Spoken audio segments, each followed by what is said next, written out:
All right.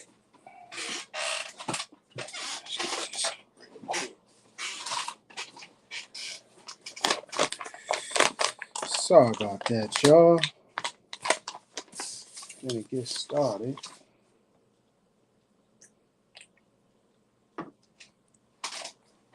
Peace, peace, peace, peace, peace. Come on in, tell a friend.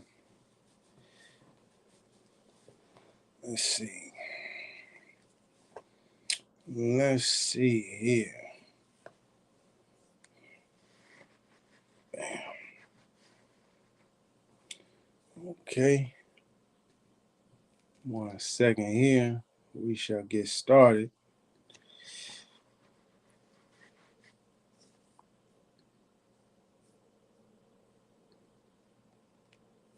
Well, actually, I'll wait because it did say 3:15. So let me give folks time to come back in because I was late in the first place. How folks doing out there on this beautiful Sunday? Peace, peace, peace. Okay, looks like folks is falling back in. We're going to give it a second.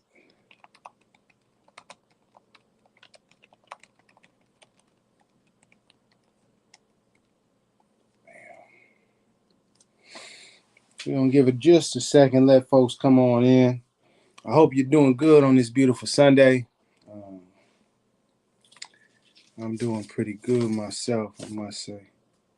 All things considered, got to be grateful, got to be thankful. You know what I mean?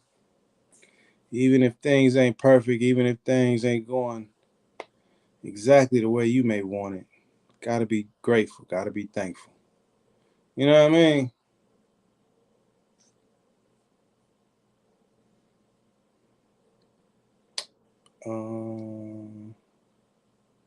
Oops.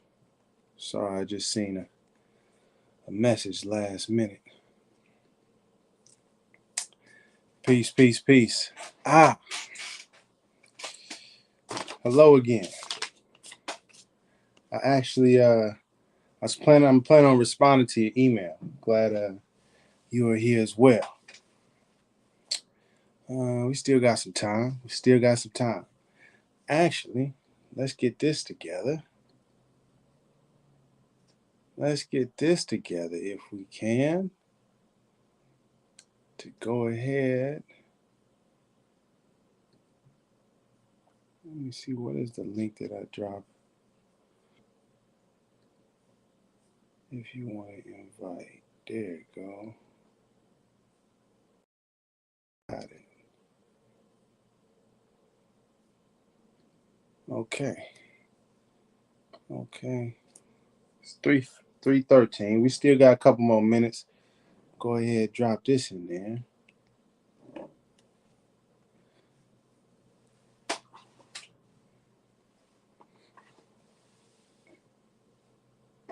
Right, yeah.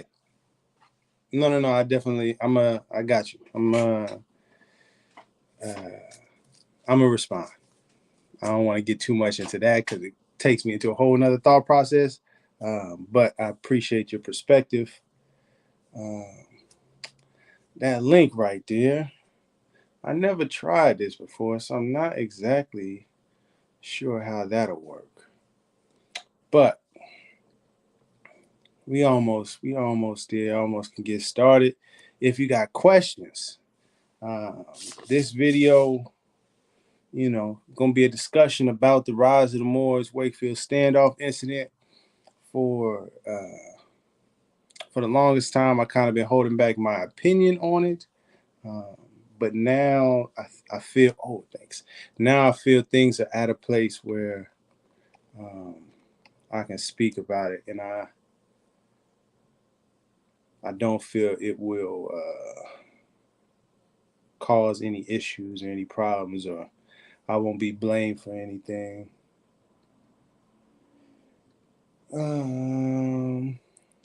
Man, time is taking forever, Who was I trying to look? That's it. There we go. There go that 3:15. All right. Now we can get started. Peace, peace, peace, peace, peace. I'm Rami Salam El. Thank you for watching. Thank you for joining us. This is a discussion about the rise of the Moors Wakefield Standoff incident. I guess it would be best to go over the incident first. Let's pull that up on the screen. Just give some quick context to what's going on for those that don't know. There was an issue that happened back in 2021 of July. Okay, I'm on the screen. I'm on the screen there. Well, let's drop me up out of the screen. How do I? 1 second. There we go. Boop. All right. Yeah. So this is from ABC News. Run of the mill corporate media site. It's on a bunch of websites. You can look it up. Rise of the Moors, Wakefield Standoff. But in short, says 11 people armed with long guns and dressed in tactical gear who claimed to be part of a group called Rise of the Moors were arrested following an hours-long standoff with Massachusetts police over the weekend. And this was July 3rd, 2001. 2021, pardon me. This was over the July 4th holiday weekend, so it caused a serious backup. Further, it says police said they found heavily armed men in two vehicles near Interstate 95 around 1:30 in the morning. A 9-hour standoff ensued before all 11 were arrested. No one was harmed in the incident. The men arrested ranged in age from 17 to 40, hailed from Rhode Island, New York, and Michigan. The names of the people arrested right there: Jamal Tavon Sanders Latimer, Robert Rodriguez, Wilfredo Hernandez, Albert L. Carrag, Aaron Lamont Johnson, Quinn Cumberlander, Lamar Dow, Conrad Pierre. There's two other individuals, and I forgot the names at the moment. But the gist is Did I get up out of there? Yeah, there we go. Is that they were traveling on I-95 late night, pulled over to the side of the road to refill their cars or their vans. State troopers seen them, walked up on them, seen they had the guns, asked for license, asked for registration, license to carry. They said they didn't have any of that. It escalated from there. Long standoff. They got arrested. Since then, they have spent some time in jail. Some people bailed out. Some people remained in jail. There has been no one who has actually gone to trial as of yet. 3 individuals have already pled guilty.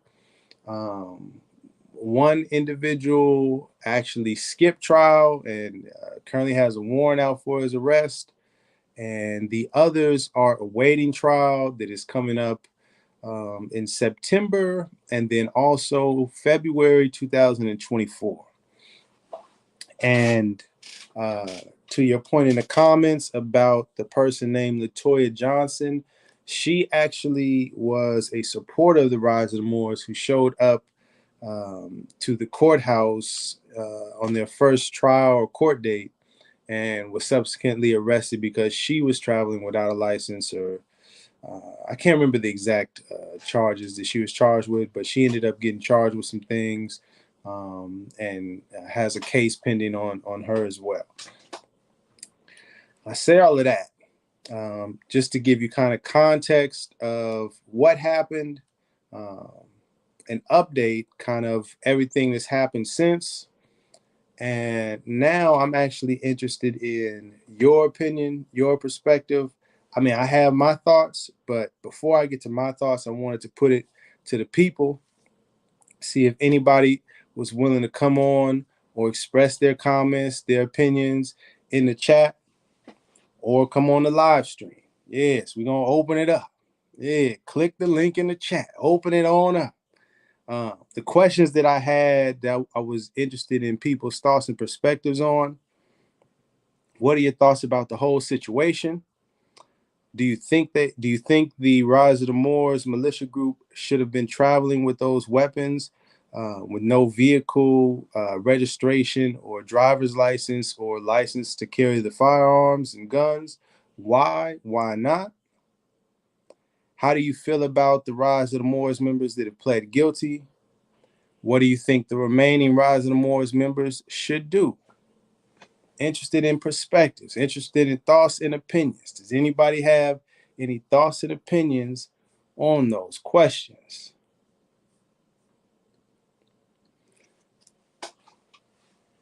And I definitely have my thoughts, but I don't want to bias anybody. I said I wanted to open it up and give a chance to hear other people's thoughts, and honestly to give some context on why I'm doing this is because over the past few weeks, actually, I done ran into Moors, shaking and moving. Excuse me, and they'll be like, "Hey, Rami," you know what I mean? I'm in the street moving, shaking, and get to talking and asking me, so what's going on, and when are we gonna do this, and what's up with that, and was basically in so many words was letting me know that I needed to be more vocal out here. I needed to get back to making videos. So I said, all right, I'm gonna get to it. I'm not seeing anybody. Let me drop down one more time in case anybody wants to join before I get to talking my opinion.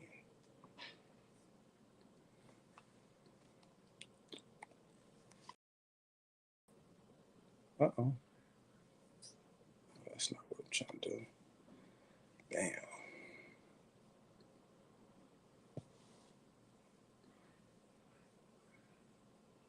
What's that doing that for? Am I okay, I'm moving cool. And while I wait, see if anybody gonna come on in.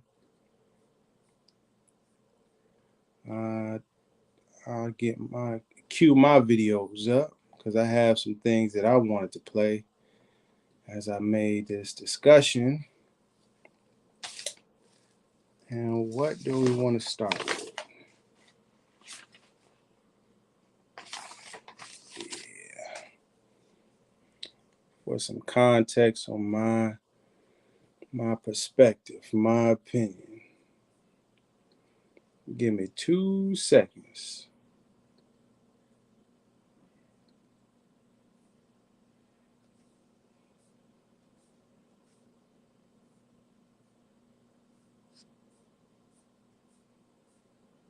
Where is the video that I'm looking for? Playlist. There we go.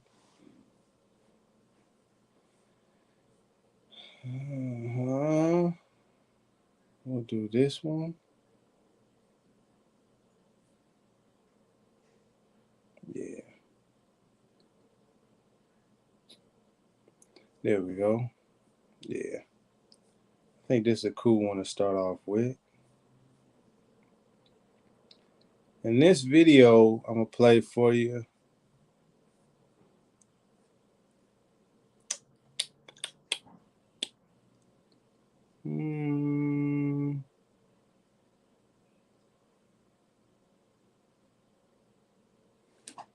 One second.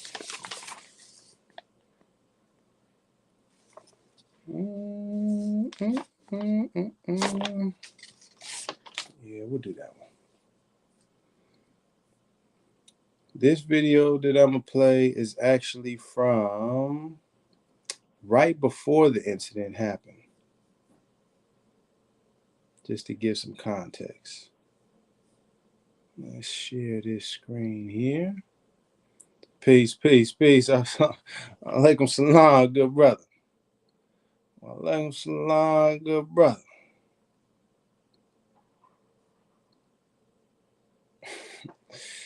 Lies the best of planners. I'm gonna play this video real quick. Let me share this. Go ahead and share this one. There we go.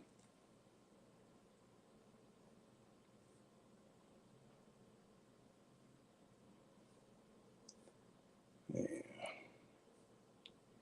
So as you can see, just for some context, all right, this one premiered May 14, 2021, and they ended up getting into this conflict July 3rd, 2021. So let me play this real quick. Guess who these bitch ass Moors claim to love? Noble Drew Ali.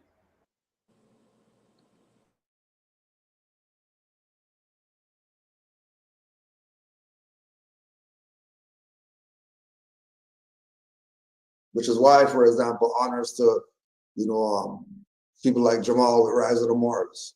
He started his own organization and bringing people in and teaching them about their birthrights and their nationality, same stuff that temples have been supposed to be doing for 100 years. That person that said you were disabled, well, I'm guessing you're disabled and if you're watching this, you're probably a Moor. I'm probably the only troglodyte in here. So if you're disabled and a Moor, us troglodytes are doing this thing now where we pretend to care about disabled and Black and gay people. So just say that you're gay too, and then you're disabled, Black, and gay, and then you say you run for mayor. Then all the white people will chalk you out like, look at our nigger right here. Pat him on the head. We're gonna and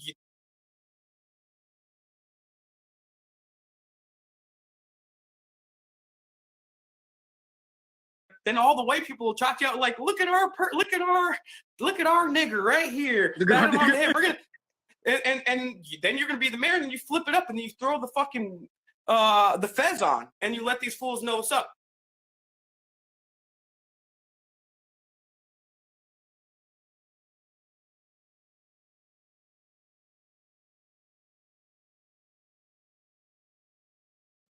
So for the Moors that needed a European Grand Sheik, here you go.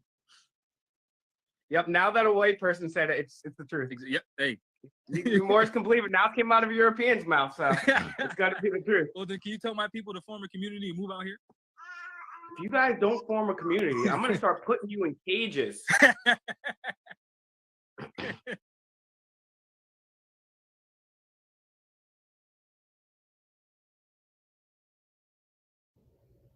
Noble Drew Ali said, get a good European education and he could use you. So once again, Rise of the Moors. Brother Jamal Bey went and got a good European education called military, Marines. Now, what's he doing with that right now? So our Lord Jesus Christ, our Savior, our Lord Jesus Christ, our Savior, teaches you to fight. There's a time for war and a time for peace. There's a time to kill and a time to heal. So why do you think when our people get murdered, that is a peaceful time? So why is it that I'm the only one saying Moors? Go to ar500armor.com. Get a plate carrier. Get a SAPI plate. The word SAPI is an acronym. It stands for Small Arms Protective Inserts. Get level 3 plus.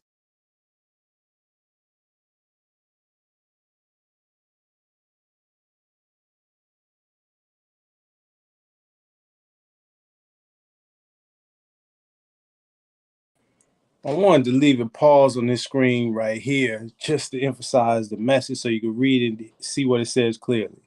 The radical ideas and actions of Jamal and the rise of the Moors can get you arrested. It has also led to the FBI investigating, typo. It also led to the FBI investigating and possibly classifying Moorish Americans as sovereign citizens and domestic terrorists. Now, I'm just emphasizing this because this was before they ended up getting arrested and being classified let me get this on the screen. And being classified as as sovereign citizens and domestic terrorists. You know what I mean? And but anyways, let me hold off on that. Let's see how to add Goddess of Truth. Does this work? All right. Peace, peace, peace. Is it working? Hello there. Hello there. How you doing today? Oh, pretty good. My Oh, Sunday is very nice. Good weather here. all right. All right. Well, I appreciate you chiming in. I meant the one thing that I did want to say, the couple rules that I had in terms of people joining in, if you don't mind, just your name and nationality, and just to be respectful and try to avoid, a lot of profanity.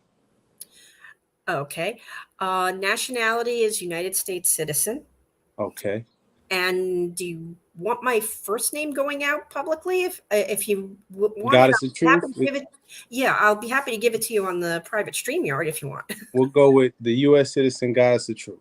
Okay, perfect. So, what's your thoughts on the whole situation? Well, they are definitely anarchists. They are anti-government. They did not have a right to be traveling with those arms. They don't respect our laws, and they are no doubt 100% they are US citizens, period. Okay. Okay. So, how do you feel about those that have pled guilty? Do you think that was a good decision for them? I think they got tired of being forced to wait out the entire process and have their lives in limbo. Mm.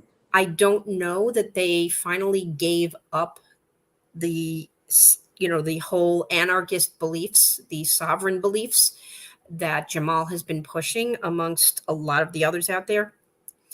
There's never been a comment from them in that respect. So I think it's just my personal opinion. They got tired of being in limbo. Hmm. Yeah, and just for some context, I'm not sure if you're aware, but some of the delays, I don't want to say all for certain, but I know for sure some of the delays has been them asking for delaying the trial and moving the trial back. Um, but also, I was wondering, what do you think the remaining members should do?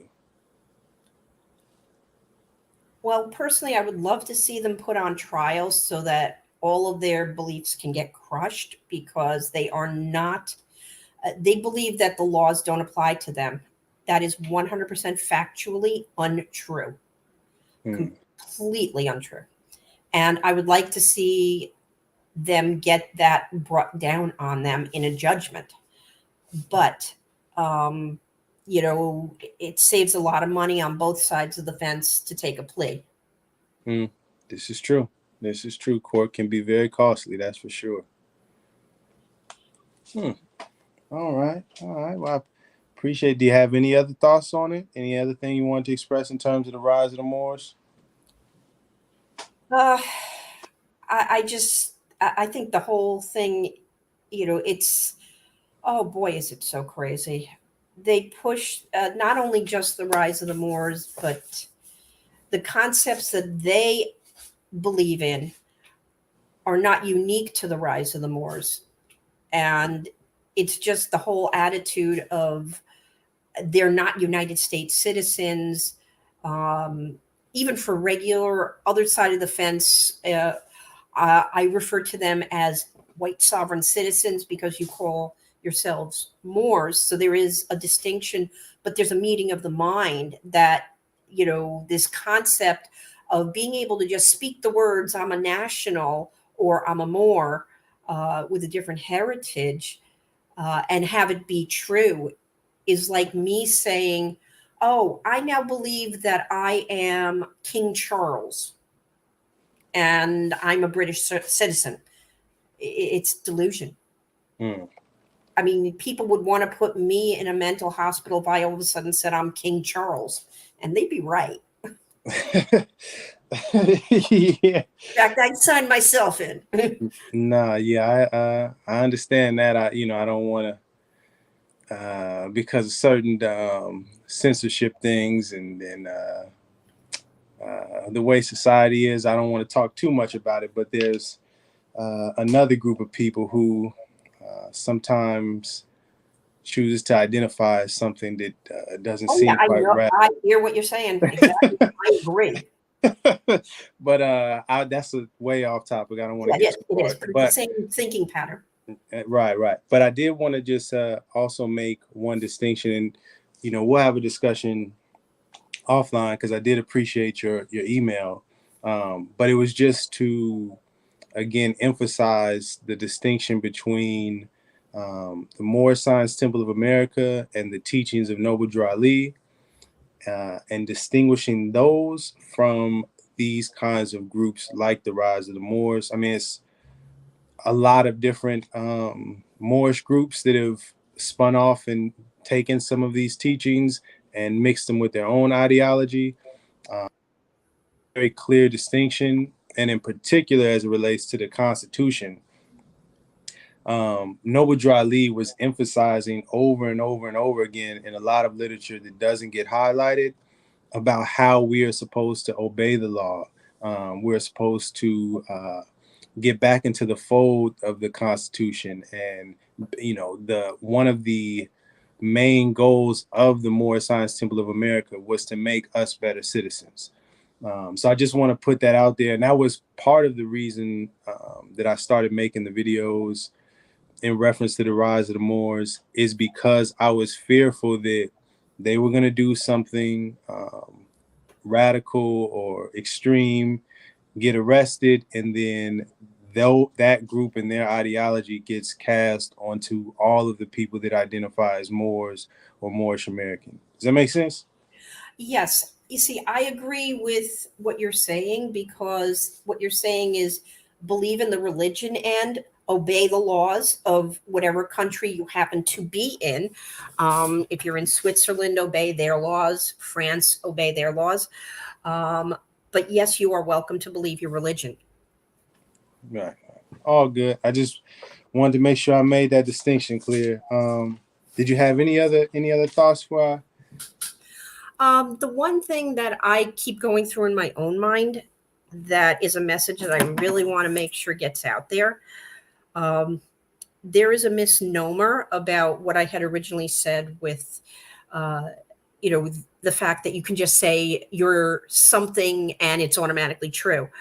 From the moment that the doctor spanks a baby on its tushy, when it's born and you take your first breath, you are born within the confines of the United States. You are a citizen, period.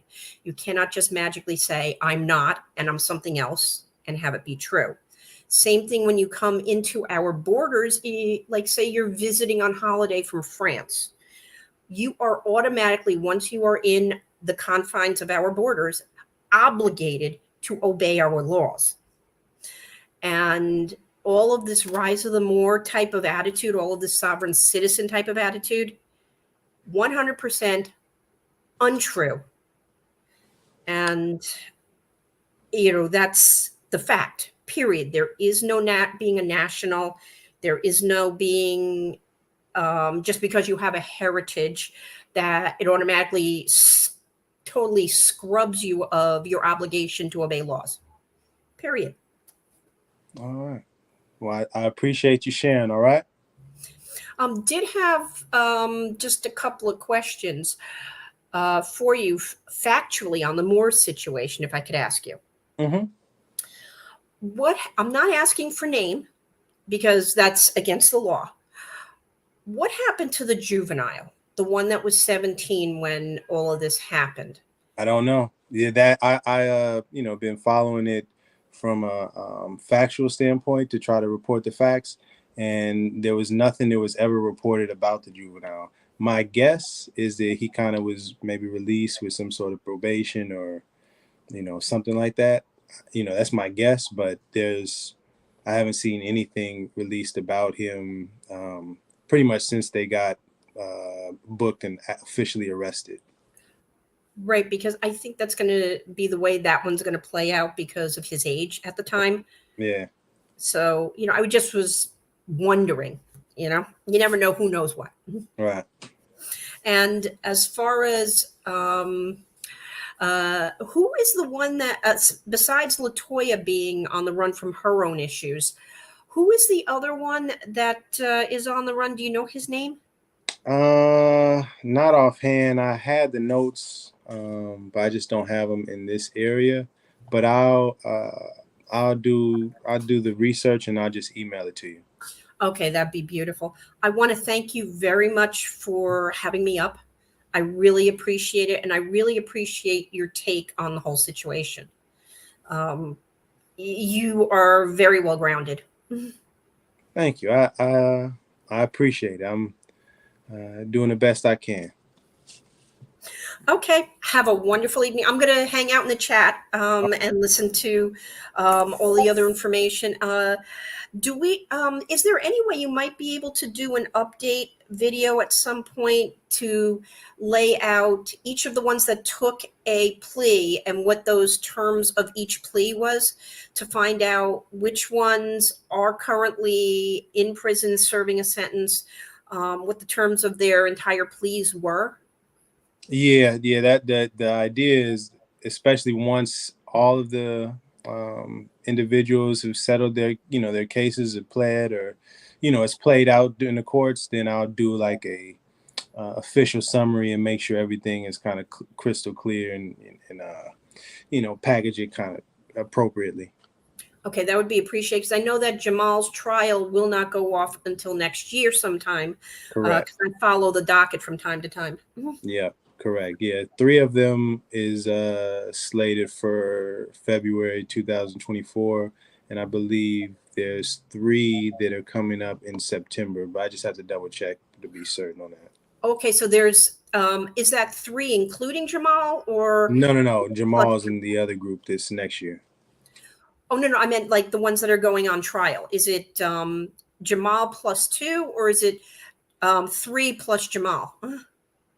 I actually believe it is 3 pled guilty. I think 3 are on trial next year. 2 are up for trial in September. Okay, so of the 3 that are on trial for next year, is Mhm. that again? One of them is Jamal. Yes. So it's 2 plus Jamal, making Correct. it 3. Okay. Correct. Yeah. And I'll keep an eye on the docket and see what I can do. And I look forward to your email. All righty. You have a great day. All right. Evening. All right. Peace and love. You too. All right. All right. Yosef, Islam. And anybody else wants to join in, I'm here. You know what I'm saying? While we are available. 1 second, I'm just checking this battery. Okay, yeah, we good on that.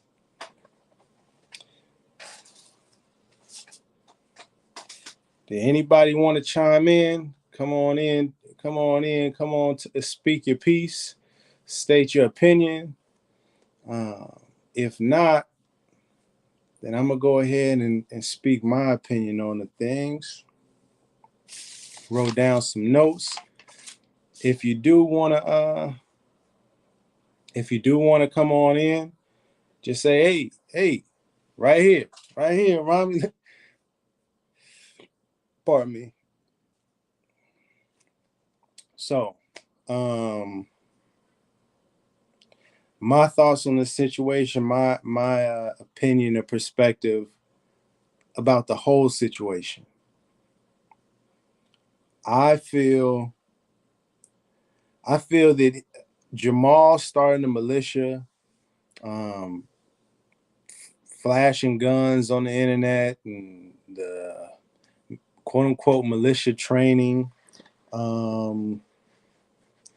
the subliminal or like veiled, really they kind of like threats, you know what I mean? Very subliminal or veiled threats towards the government officials and CIA and doing all of that. I don't think that was a very wise decision at all. I think there's actually terrible decisions to do that, especially on the internet. I feel loading up in those with no IDs, or registration for the guns, or license to carry the guns, and then making that trip in the fatigues in the middle of the night. I think that was a terrible decision. I feel them not filling up the vans. I don't understand. Let me pull back. The reason why they were on the side of the road and why the state trooper pulled up behind them is because they claim they ran out of gas. But they planned this whole training trip. And my thinking is, if you're planning to go on a road trip, how could you have possibly filled up the extra canisters of gas, but not thought to fill up the vans? That, to me, is perhaps one of the worst decisions, you know what I mean? In my humble opinion, just looking at the situation, it just doesn't make sense to me. Had you filled up the vans, it would have been no reason to pull over on the side of the road. Most likely would have not been an incident. Most of all, I think not complying with the officer. Because when you look at the footage, and I don't feel like, pulling it up right now, but it's the full, what is it called? Body cam footage. The full body cam footage from the state trooper was put online. And he had all things considered, he had a very calm demeanor. And he was just asking them, yo, can you guys just put these guns away while we get things sorted out? And they refused. I think had they just worked with the state trooper, even that they didn't have them registered and didn't have a license, I think even then it might have been settled without going to this situation, possibly. You know what I mean? I think all of those things combined, it's just a lot of terrible decisions. Just a lot of terrible decisions. Some of you know, some of you may not know. Prior to all of this happening, there was a lot of personal attacks thrown towards me, and disrespect and all of this, because I was speaking out against the actions and against the ideology that he was, Jamal and the Rise of the Moors and some other individuals that were supporting him.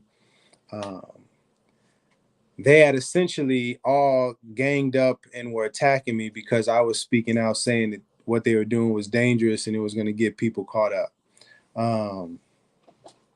I say that to say that's part of the reason why I hadn't spoken my personal opinion, because I didn't want people to feel like this is about a personal attack. I did my best when I was making the videos back then and all through this whole case to state over and over again, this is about Moorish Americans and not having Moorish Americans lumped in with this kind of ideology, because this is not what Noble Drew Ali is about.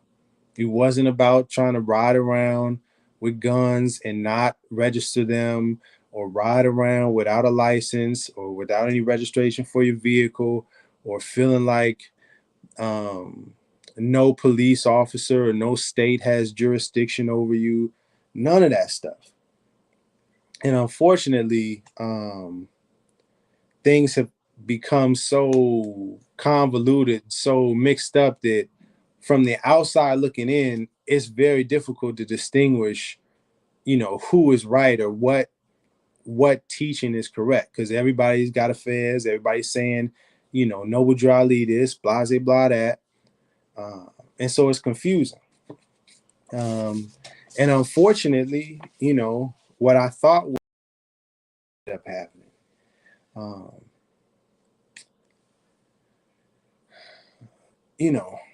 I don't know. I think as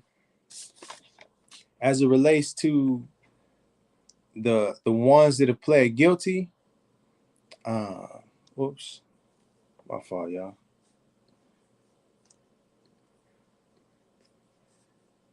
Oh, I see the messages here. My fault. I was in my kind of focused on talking.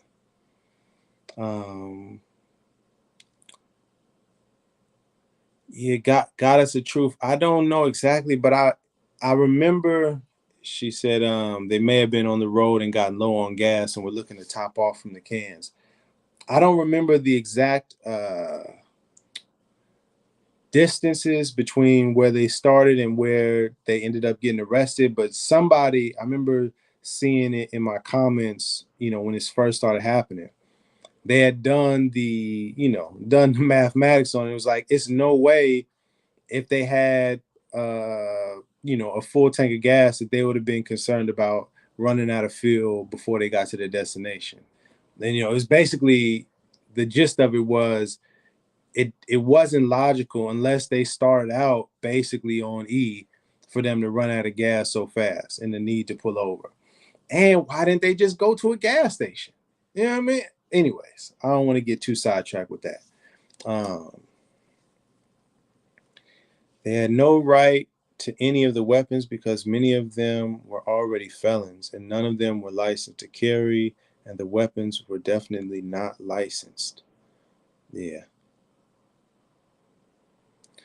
Butcher Bird was speaking about the pleas of the different members. General statement: the first one got 2 years, the second one was 3 years, and the fourth one was 4 years. The deals are getting less generous as time progresses. That is something that I noticed. As time has gone on, the more amount of time that they get for pleading guilty is increasing. So that's something to consider for those that are still awaiting trial and haven't pled guilty. Oh, that's actually what I wanted to highlight about this. Yeah, that's what I wanted to highlight about this specifically. Hold on one moment.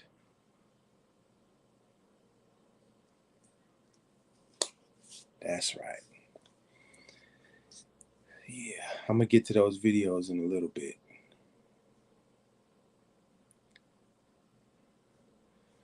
Yeah, if they weren't looking for trouble, the weapons would have been secured in lock boxes unloaded.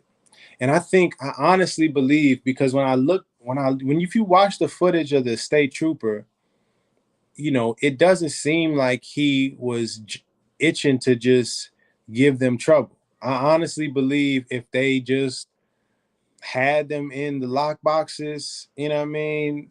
Even most of them, even if they had just a pistol on them, or one of them had a gun, I think if they would have said, "Oh, we have all of our weapons in here," or "I apologize, officer, I'm gonna take it and put the other one away right now," I feel honestly that things could have got sorted out. You know what I mean? With a warning, with, I don't know, probation, something could have been worked out. I think, you know, it's something for it. What's done is done, so you can't really go back and change it. But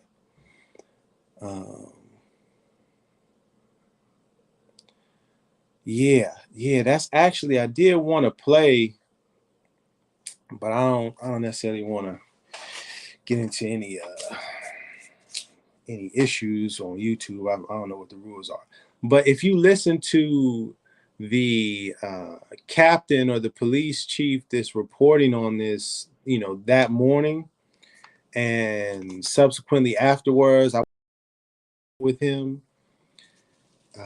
If you think about it from their perspective, because when they got pulled over during the standoff, two of the members had actually ran off through the woods to try to get away. And I think if you look at it from the context of the community that they were in and from the police perspective, it does seem that's real dangerous. You know what I mean? And it's by the grace of God that nobody got hurt, because it could have went bad. You know what I mean? The situation could have went really bad, really fast. So I'm grateful that, the police were more hesitant and calm and not overreacting or reacting, with a strong show of force, anything like that, because it easily could have went that way, you know.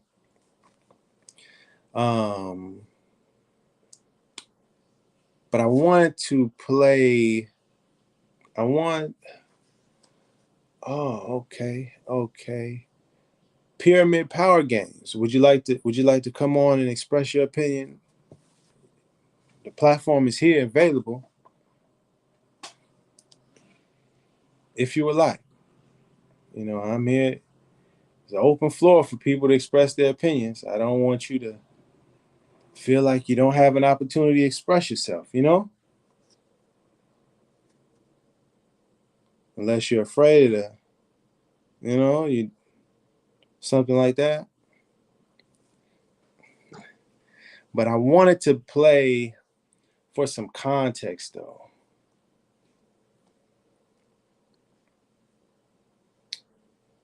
How will this work? Can I do this way? Yes, I can do it this way. Boom. So I'm going to play this video of Jamal before he developed, before he developed into this militia kind of figure. He had a different presentation. So I wanted to play that real quick because it's really interesting, especially consider what happened. So hold on one second. So we need to invoke the common law because the common law is based on common sense, that divine ability that our creator, whether you want to call, God, Allah, the Great Spirit, Yahweh, Jehovah, whatever, that one source that we all came from gave us all the ability to have common sense. And the common sense is what the common law is. You see, so when you're facing, this is kind of redundant, but I'm saying it for a reason. So gun charges, right? Or weapons charges. Personally, if I was facing these charges, I wouldn't plea anything. So if the so-called judge says, how do you plead? I personally would say, no plea based on my constitutionally secured right that I have the right to keep and bear arms, and a right which is free, subject to a license, so I can't be charged with not having a license to bear arms. Now, if you're applying that I had a weapon on me, being a Moor, my high principles of love, truth, peace, freedom, and justice, I don't intend on destroying or going to combat with anyone. That's what I would say personally. You see what I'm saying?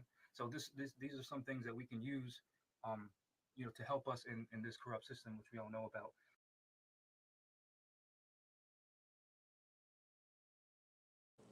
I'm gonna play that one more time, just because it's really interesting, considering what will end up happening. I want you to pay attention closely. He's talking about what he would plead if he had gun charges, how he would plead. Just pay attention to what he says. See, so we need to invoke the common law because the common law is based on common sense, that divine ability that our creator, whether you want to call, God, Allah, the Great Spirit, Yahweh, Jehovah, whatever, that one source that we all came from gave us all the ability to have common sense. And the common sense is what the common law is.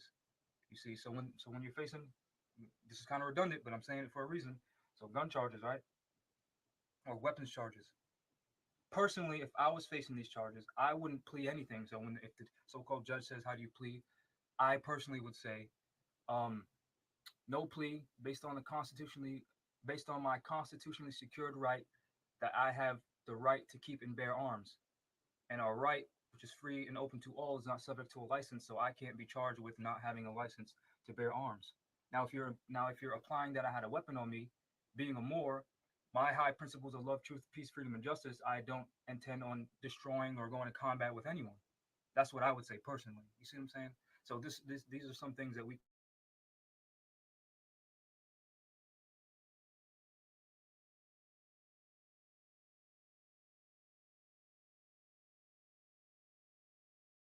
My bad.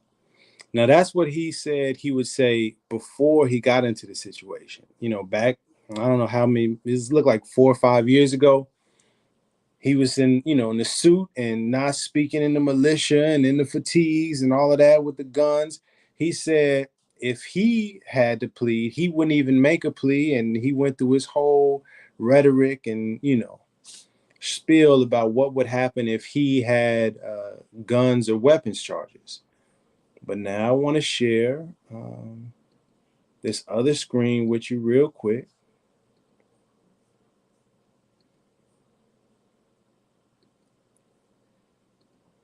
Just so you can see for yourself.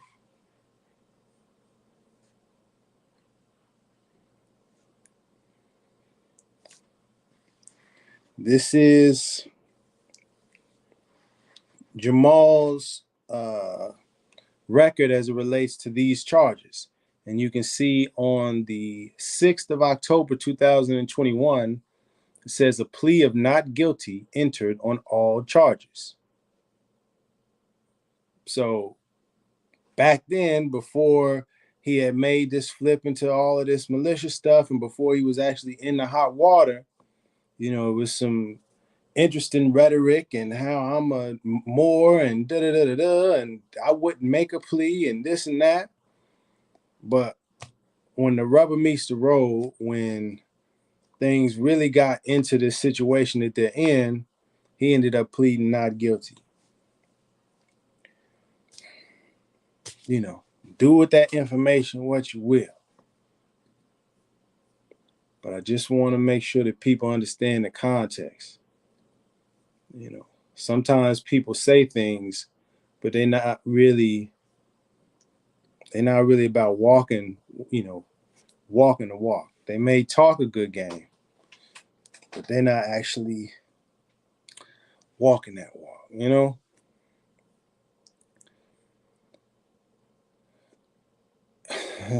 Yeah.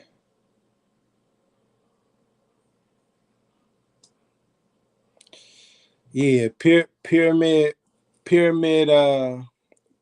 power, man. You know. Come on in, man. Express yourself. It's all love. You know what I mean? I wanted to play one more video to kind of highlight my perspective, and it'll hopefully. Oh, I have a note on this one, but I can't remember exactly why. So we just gonna take a shot in the dark on this one. 1 second. But I do have one that I wanted to play you that really was part of the basis for me speaking up and against the ideology that Jamaicans were pushing. Because once I saw that one video, I was just like, all right, this is too dangerous. This is like, I was afraid, you know what I mean, of even being associated. And people were like telling me, well, you should just call and talk to Jamal. I was like, man, I'm not trying to talk or be associated with him at all. The way he talking, he definitely gonna have some 3-letter agencies looking at him. You know what I mean? I said, man, I'm not trying to, no thanks. I'm gonna stay away. Here's the video.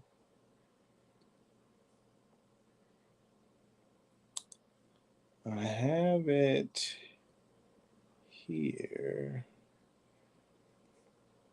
I took the notes, but I honestly forgot what the video was about. So I'm gonna play it and we just gonna hear it together. Hopefully it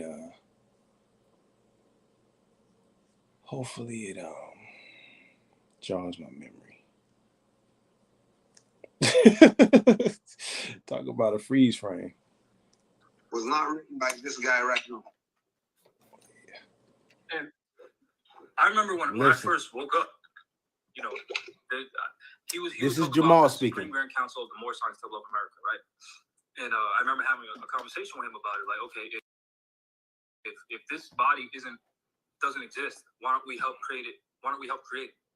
Right? He basically didn't want to get involved. Just a bunch of excuses as to why we shouldn't do it right now. Like, okay, if we would have been putting the word out since 2017 or whatever, by 2020 the word would have been out enough so we can actually have this body established. Right. Instead, more like to make excuses. Then before, I remember saying, in regards to the Supreme Grand Council, I remember saying you, him, Taj, and I think Sister Annie Ida L and Roz Mariah or whatever.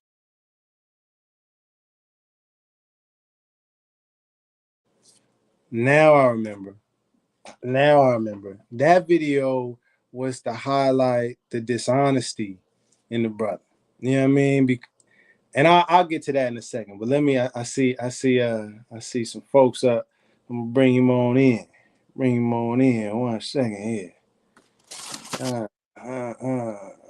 Assalamu alaikum, good brother. Assalamu alaikum. Walaikum assalam warahmatullahi wabarakatuh. What's good, Doc? Oh man, I'm chilling, man. It's a beautiful day, man. How you feeling?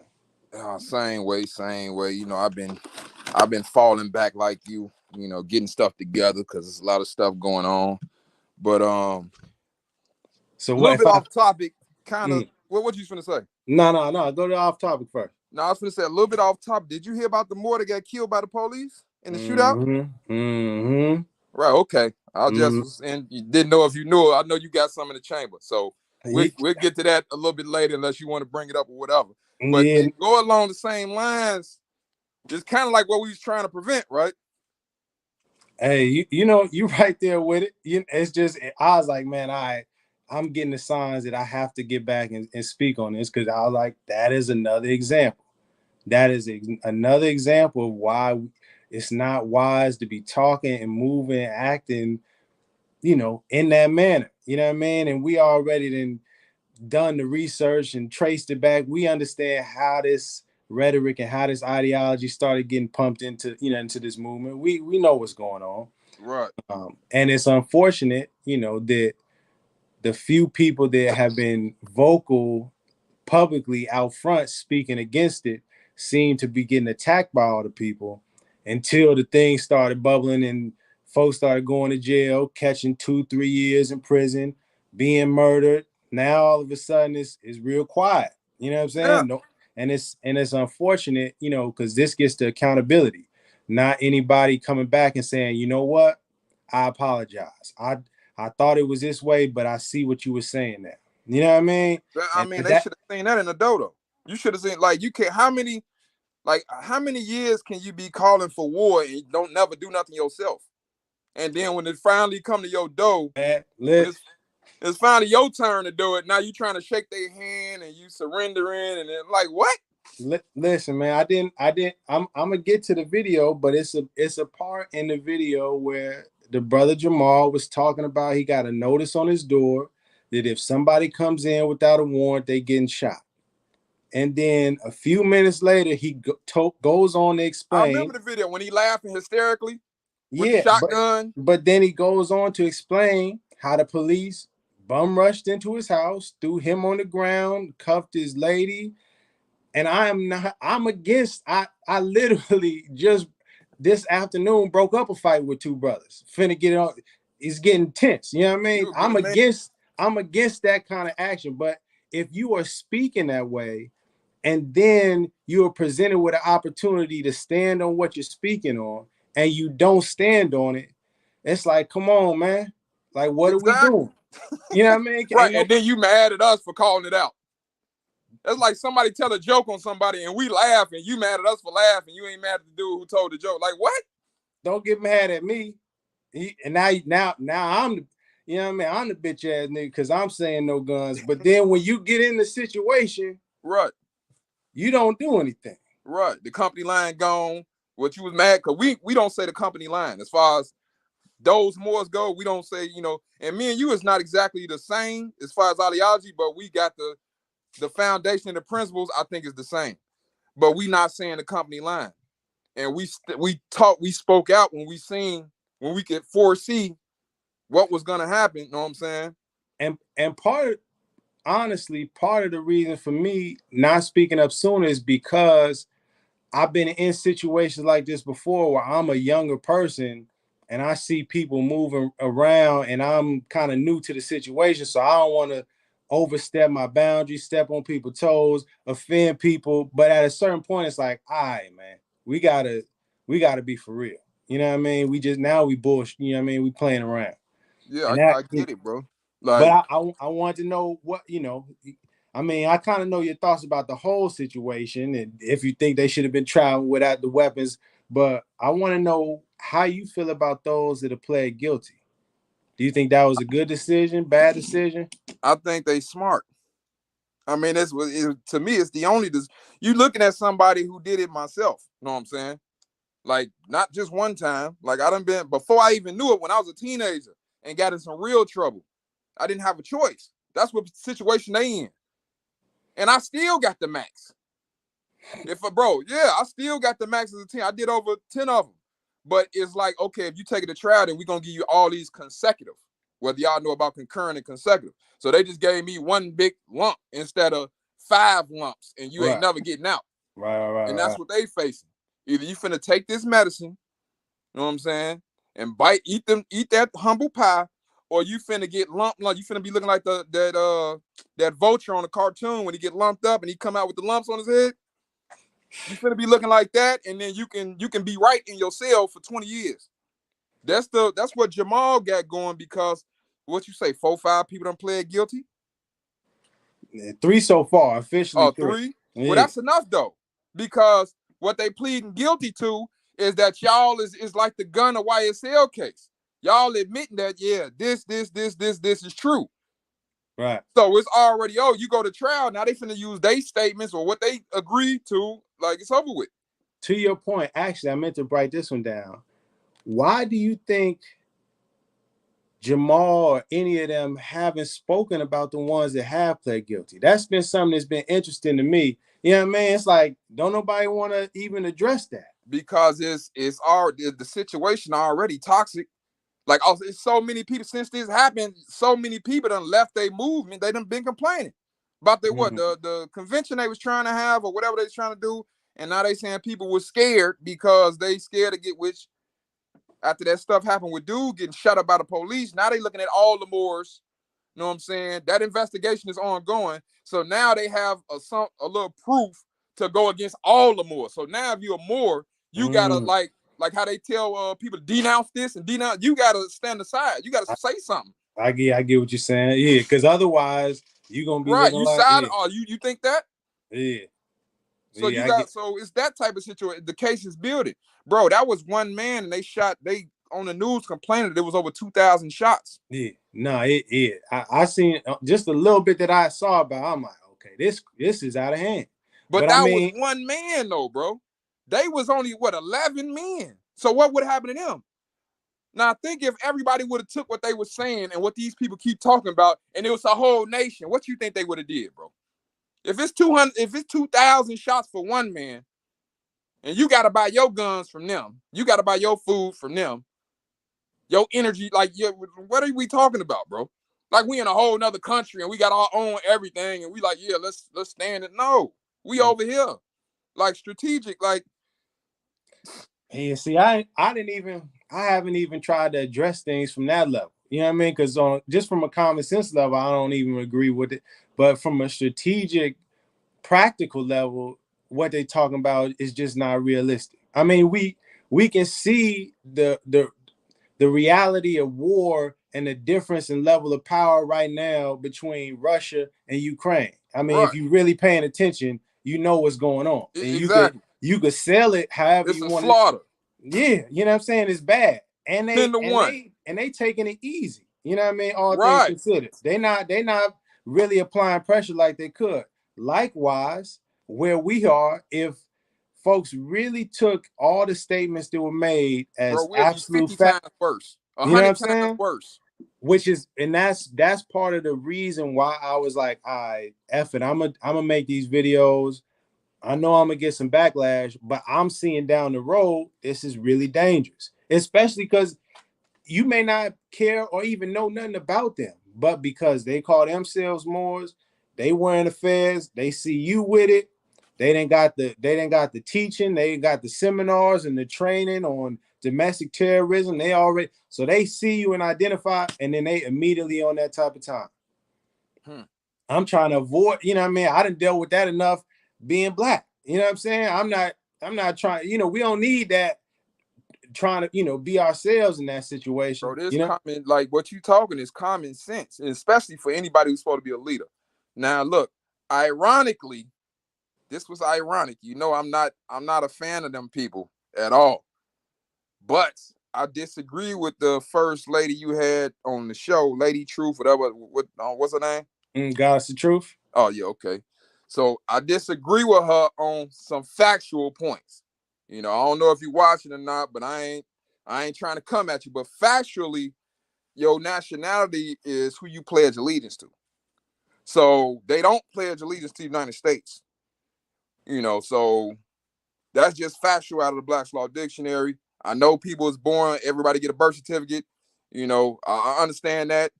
I think a lot of people get us mixed up because they think we all similar, all the same, and we like being a Moor is like being a whole nother race of people where everybody different. And everybody got a school of thought and interpretation and this, that, and the other. You know what I'm saying? So even though everybody's saying the same, but all they hear is the buzzwords. Moorish American, Noble Drew Ali, you know what I'm saying? Right. Treat a piece of friend. So Yeah. they say y'all saying the same thing. Yeah, it's same. Hey, they the same people. Right. And I get it. I get it from the outside. They ain't gonna waste too much time. Like, yeah. I done already heard that. Hey, you getting locked up. I'm not trying to hear it. Nah. And that, and that's part of the reason why I feel, that goes back to the Supreme Grand Council and just clarifying. I don't want to get too deep into it, but right. That's part of the reason why it's so much confusion, because it's no order. It's no authority that you could point to and say, this person is a person you should listen to. You know what I mean? They have the official statement on how Moors do this, how you get a license, how you're supposed, because I have people hitting me, you know what I mean? Veterans, what do I do? You know what I mean? How do I get my benefits? What Social Security? How am I supposed to? When hit me up with it. Yep. When people started hitting me with that, it's like, all right, there needs to be some clarification, because this is like real life. You know what I mean? It's not all the sound good Tajisms and all of that. Like, that's cool, but let's talk about real practical living. How do you rent out an apartment if you are claiming to be a Moorish American? What is the proper way? How do you file taxes, etc.? Like, all the way down the line. This was crazy to me. It's not a different. Like, if you saying you're not their citizen and you saying you their citizen, you still got to follow the law. I can go in the Black's Law Dictionary, go look up allegiance, go look up actual allegiance. Even if you a foreign national, as long as you're a resident, you got to follow the law. Look up the William Dungy case when Abraham Lincoln was his lawyer. He owned property. He wasn't a citizen, but he was a national. He still followed the law, bro. Same stuff. And that's the reality, is that people just gotta accept, hey man, it ain't no getting around. Nobody gotta follow law because I'm more. It don't work. That's not real. It's not real life. Get that fantasy out your head. But unfortunately, it's a lot of good salesmen out there. You know what I mean? It's a lot of good people talking the game, and a lot of people. Think it's that, bro. I think it's hard times, and this is what they want to believe. You know what I'm saying? You getting told what they want to hear. Oh, I ain't got to pay these bills. Yeah. They ain't got no jurisdiction. Oh, they locked me up, bro. That's what I heard. I came from doing all that time, come home, seeing the video. Oh, they don't got no. So you already know. I'm reading everything, but it backfired because I actually read and start like what?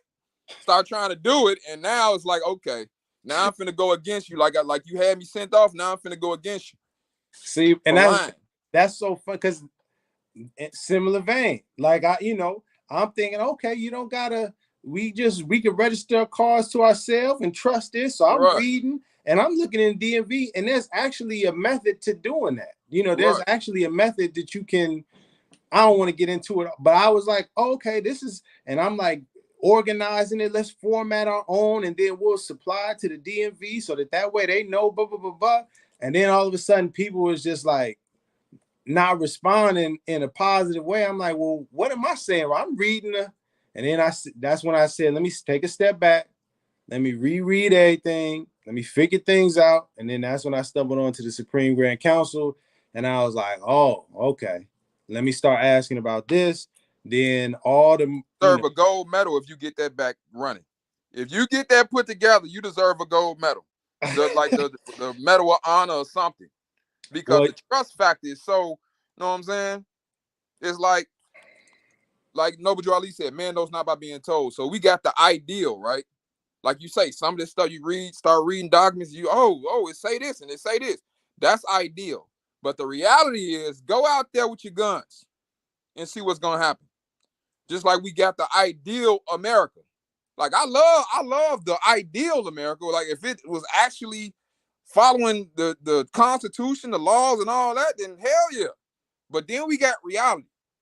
So you got to be able to separate what a piece of paper say and what you're going through in real life. Because you'll be in jail talking about, or you'll be on YouTube, finna go to jail, doing live talking about how they violating you and the law say this and the law say that. And we told you 3 years ago, but you thought we was meow. You know what I'm saying? You thought we was meow, and you telling us what the papers say, and I just came from doing all that time, and I'm telling you, bro, this ain't finna work, bro. This is not finna work. Yeah, yeah. I mean, and even to your point about not pledging allegiance, you know, if you really are serious about it, it's a way that you can discard your city. I forget the technical term, but it's a way you can say defect from the country, but declare that you're not a citizen. You can go through that process if you want. Mm-hmm. You know what I'm saying? If you I forget the name, but if you really are serious and you saying that you're not pledging allegiance to this country or this nation, you can make that very clear. It's a process for it. But then the question becomes, well, what nation are you pledging allegiance to? Right.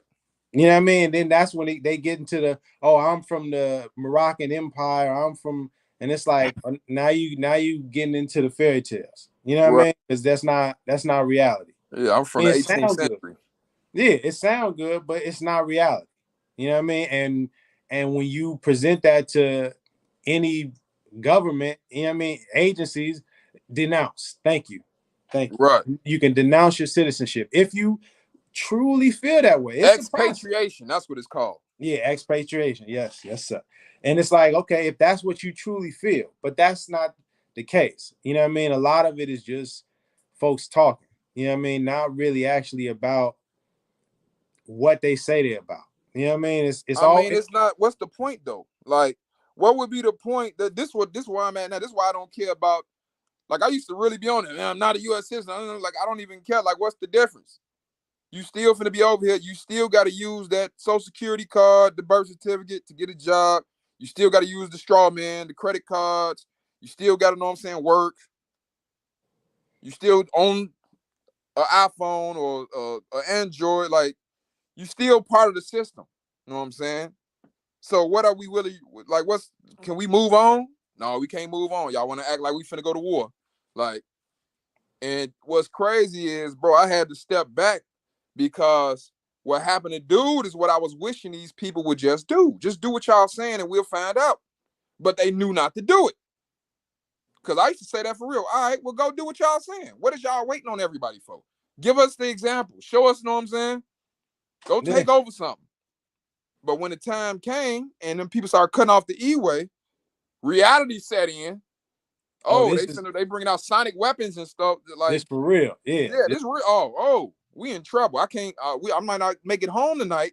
I'm out here for 9 hours, and now it's like this what had to happen, bro. You couldn't just listen. You know what I'm saying? No, hard head make a soft ass. You know what I mean? That's what I was. My people's taught me that. And I get it. You know what I mean? I understand people being arrogant and ignorant and not willing to listen. At one point, I was that way. You know what I mean? I remember, but not in the face, not with the gun in your face. Hey, he literally got the gun in his face.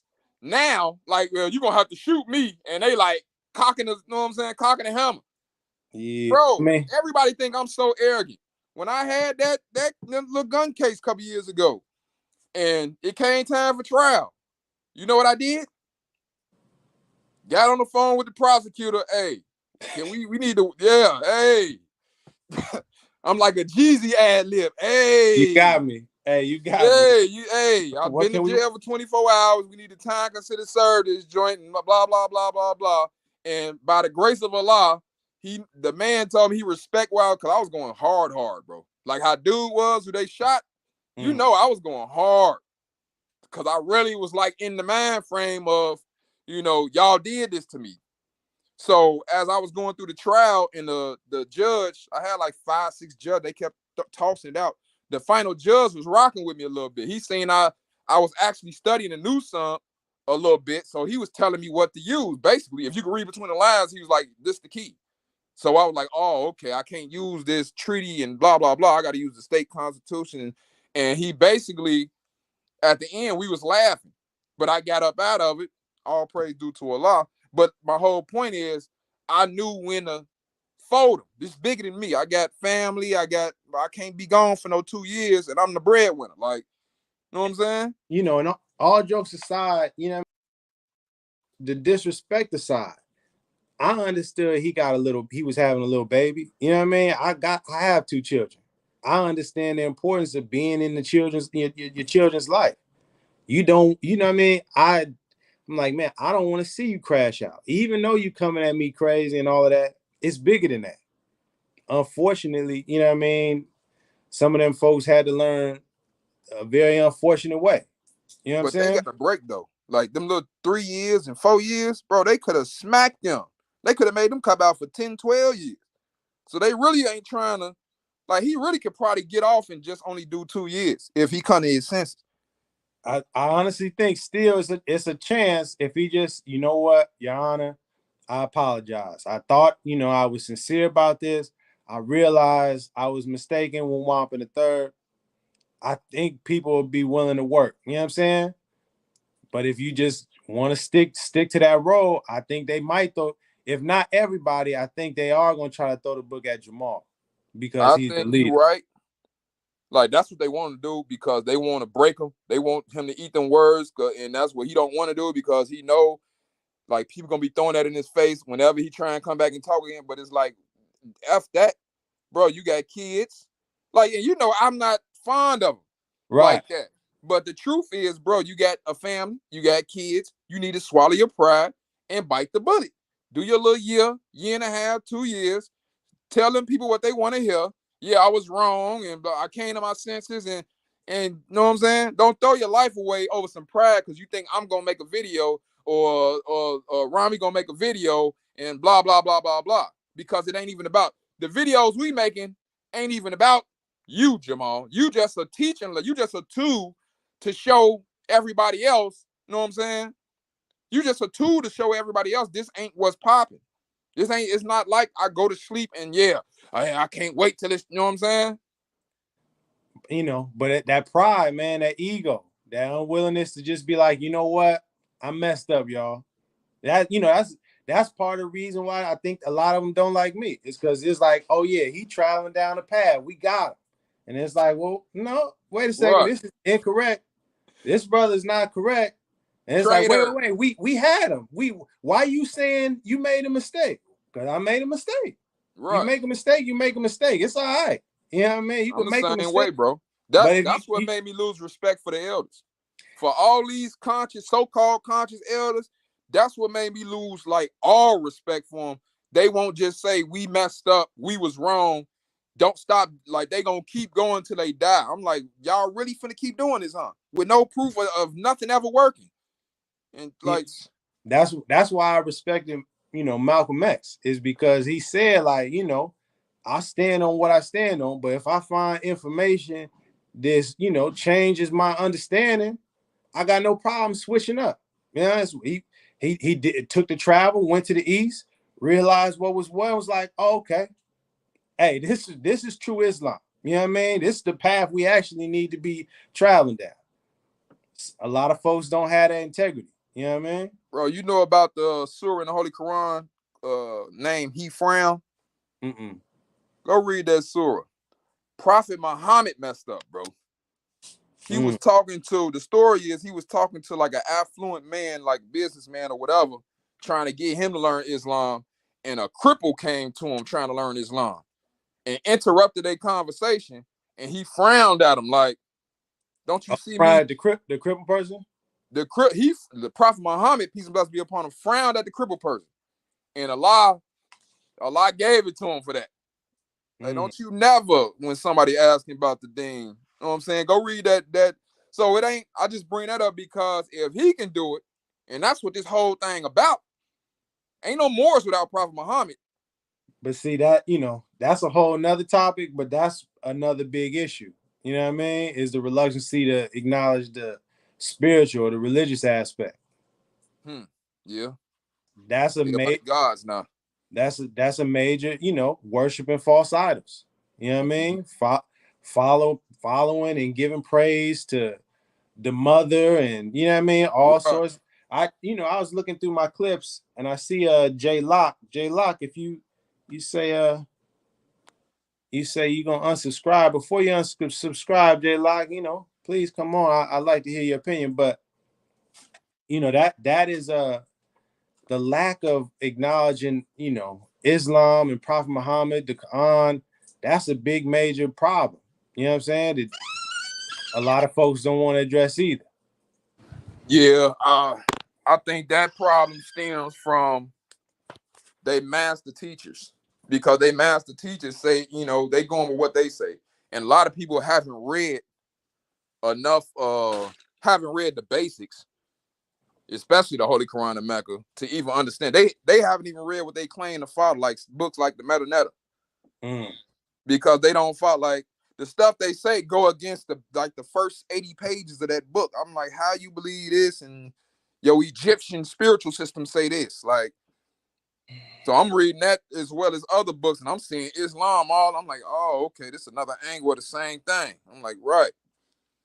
Yeah. I mean, ultimately, man, so it's a lot of people using these kinds of movements, you know what I mean, to profit or for fame, clout, all of that stuff, other than what it's really meant for. And it's sad, it's unfortunate. I thought when I stumbled onto the Moorish thing, and then let's redirect back to the rise of the Moors real quick. But when I finally got to this Moorish science stuff and the Moorish science temple, I'm like, oh, okay, this is finally it's gonna be the real, you know what I mean, folks. Only to find out, man, it's more BS with these folks too, and that it just helped me to realize people are people. Yeah, it is what it is. You know what I mean? Human beings are human beings. People are flawed. They're gonna make mistakes. People gonna be greedy, have ulterior hidden agendas. This is life. You know what I mean? It don't matter. Muslim, Christian, Buddhist, Jewish, Hindu, you know what I mean? Same Sikh, song. you know what I mean? It's all around the world.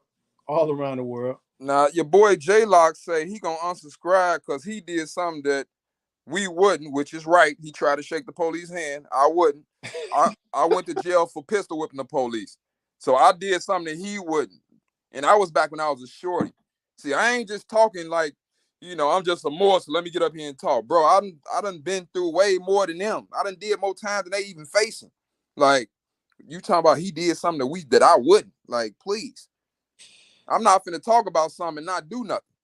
This is my whole point. What am I talking about if the police finna come up and I got a 100-round clip and one police got me stopped, done detained us? Like, what is we even talking about? What you got the guns for? What was you even training for? Could you tell me that, Rami? What was the training for? Because you acted like it was, we got it's wartime. Okay, so that's the perfect example. And you got all these guns. You might as well not had nothing. Well, once they got jammed up, they said they was going camping. They wasn't going training. I mean, there's all type of video. Okay, say they wasn't, but you've been training for how many years? How many years you been crawling in the grass under barbed wire? What was we doing it for? Not we. What was y'all doing it for? That's what I'm saying. Was you training to kill other Moors? Was you training for somebody? You got an enemy? You got ops? Or what? Who was they gonna actually do anything to? That's what I wanted, because he act like he giving them credit, like they did something to truly. What did they do? Surrender? Yeah, I ain't surrender. When it came time for me to surrender, a cop had a bloody turban on his head, and they was showing weed and guns and stuff on the TV. I'm trying to see what I wouldn't do. Talking about he gonna unsubscribe. Please. And that's not to promote it. You know No, what I mean? like I said, I was a kid back then. Yeah, that's not. It's really not about trying to encourage somebody to do something, but it's realistic. What was the purpose? Really? What was I want to know. It seemed like it was all for nothing, all for show. It seemed like an operation. I just got put on to the term LARPing, LARP. You know what I mean? I'm like, man, why do they keep saying this? So I went to Google. I said, oh, okay. Live action role play. Yeah, I said, man, that's what it seemed like. That's what it was. What you mean? It ain't just that. It's the whole Moorish thing. They whole Moorish, that whole, not even just them, that whole Taj tree is live action role play. Y'all acting like y'all the Moors. Y'all don't follow none of what the Moors say. You don't follow Noble Ali. You follow CM Bay and Clock of Destiny. You don't follow the Circle 7, the Holy Quran, or none of Noble Ali literature, because it's against everything you talking about. Like, what are we even talking about? But it show you how stupid the people is. Because how you don't know that? How is this not just common, like, well, Noble Ali ain't say that. Why is people not questioning that as if they go to the store and get the wrong change and say, hey, this ain't my change? How can you not just see this? Because you ain't reading. You got heroes. Yeah. I mean, yeah. There's yeah. Yeah, it ain't no excuse. I will say though, part of it when it comes to reading, I've come to understand that a lot of our people, unfortunately, are illiterate. You know what I mean? They may know how to read enough to function and get through and do what they need to do, but in terms of reading for comprehension, you know what I mean, and truly grasping and understanding the concepts, I've come to grow and see a lot of people are actually illiterate, and it's one of those things where people, again, your ego or pride, too embarrassed to be like, I don't know how to read, because I think you being real kind. I think you're being real kind, bro, because they ain't that, like, these pamphlets ain't that hard to understand, bro. If you wanted, like, what made you want to be a Moor? So you gotta want to understand this thing. I think they is feminine in energy, like all that mother, like, it shows how feminine y'all is, because y'all reading with y'all heart. You know how people, you talk to somebody and they hear what they want to hear. Yeah. They don't hear what you just said. You got to keep, like, no, that's not what I said. This is what the information is. It's what it is. It ain't what, okay, I gotta make this make sense with Taj because he said this Friday, and if and it's going, I got cognitive dissonance if it don't. So you trying to bend the information to fit the personality you like, because he's saying the buzzword, Noble Ali, Moorish Science Temple. You know what I'm saying? Yeah. Yeah. Yeah. That's how I think. I think they is feminine, so they going off their feelings and not off the information, because nobody has shown that they discharged nothing and got a house. Nobody has shown that everybody how many emperors we got, bro, or national grand sheiks or potentates, or like how many people, bro, with the first Moorish state and ain't did nothing. And then 2 years later, they teaming up with other people to try and create something else to get your donation. And now you got a nationality card, but then people not really a nation. They just a website. So ain't nobody coming to save you. Bro, and that's, man. Yeah, it's facts. Yeah. I mean, I ain't got much on it, man. You know what I mean? Bro. Truth is truth, man. The truth is the truth, man. Don't nobody want to work. See, it's really we want reparations. That's what all this. That's why everybody want a house and get the car. Yeah, I'm gonna register to myself. Now, what if you get in an accident? What we finna do about insurance? That's what I asked those basic questions. You know what I mean? One of the most basic questions I asked is, they were saying, well, we have our own country and da-da-da. And I asked the dude, I said, well, what's our country's name? Right. If Noble Ali said we had our own country, where did he say what the name of the country was? Just let me know where that's, you know what I mean? If we're gonna say that we don't need insurance, what happens if you are completely at fault? You just hit somebody, you ran the light, you hit them, you all the way at fault. How do you settle that? You got no jurisdiction. But you hit me. Yeah, but they want diplomatic immunity, bro. That's when I started to realize, oh, they really are acting just like sovereign citizens with trying not to get hit with that title. But you could call yourself whatever but it falls right in line when you look at, the ideology and what they're trying to go for. That's what it It is. is what it is, and it makes sense. Yeah. You the citizen that don't got to follow no rules. You sovereign. Right.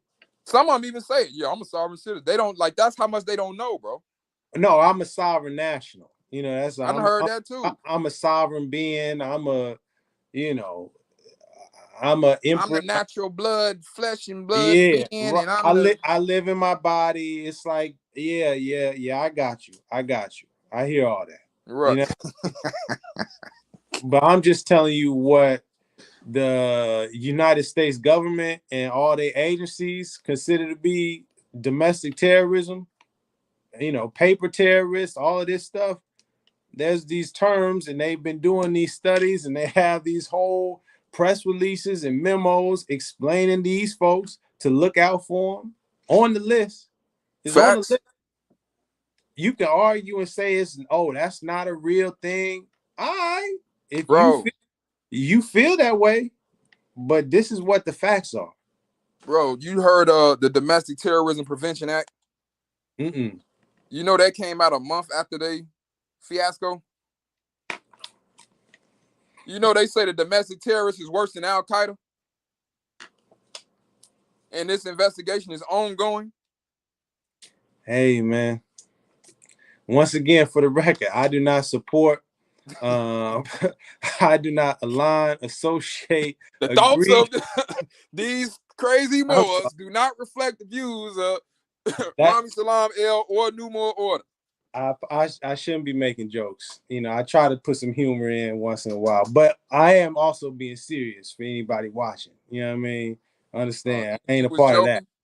joking. Yeah, I yeah. was serious. Shit. Yeah, I'm joking, but I'm dead serious. You know what I mean? And you know, it's. I don't know. I don't. I've been around too many things. It's, you know, this serious. This like I don't want to even play around like that. You know what I mean? It's, you know, if you do your history and you know about, you know, some real issues that happen with this government and people, you know, it's not smart to get put on one of those lists. You know what I mean? Bro, you know what this remind me of?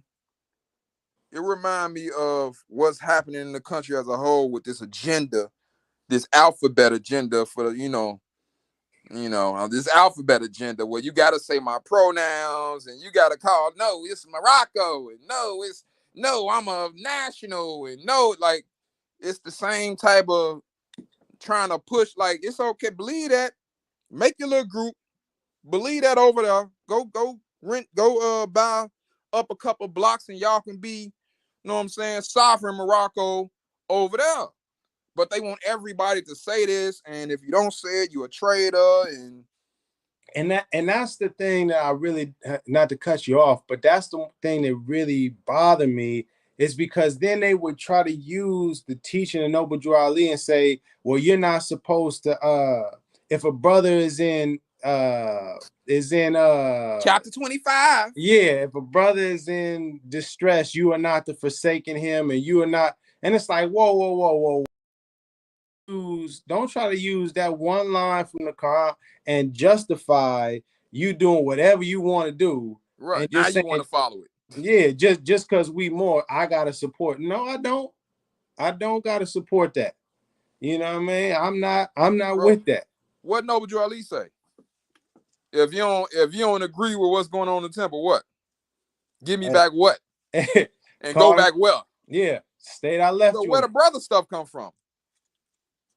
This Noble Drew Ali saying it. What you mean, brother? And You don't see, want to follow this? Hey, give me that fez and go on back to being black.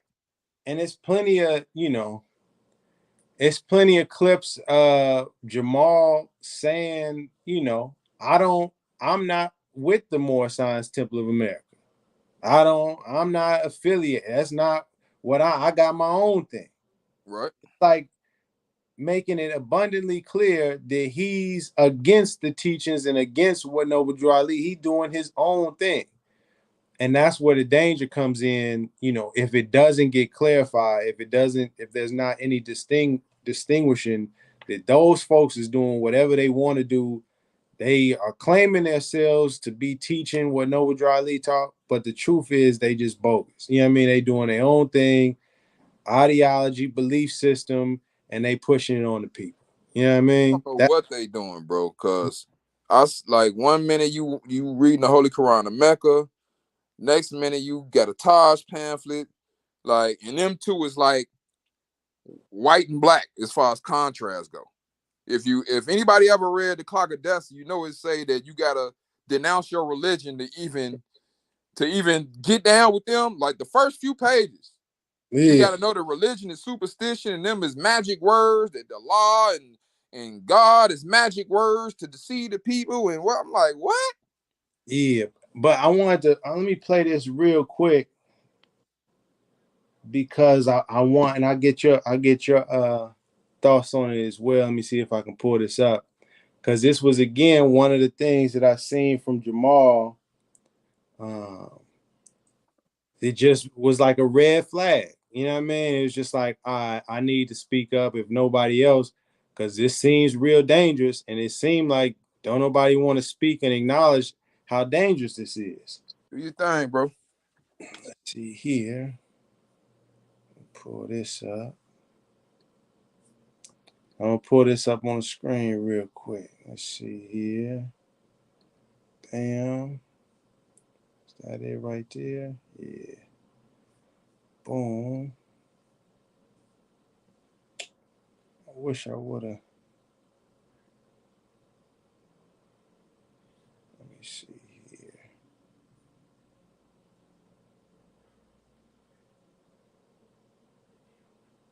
Let me play it from right here.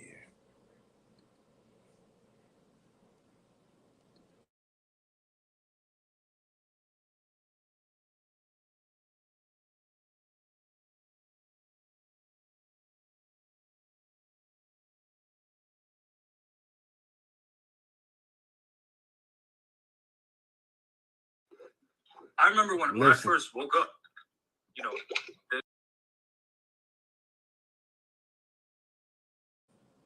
My fault. I got the wrong video together. 1 second, y'all. 1 second. I'm like, man, I Go just. take your time, bro. We in here kicking. Hey Jamal, if you watching, come on in, bro. You know, that was one thing I thought was interesting. I'm like, I So this figured, this would be the one time all them folks would love to chime in. Cool Joe. Come on. What the ops at?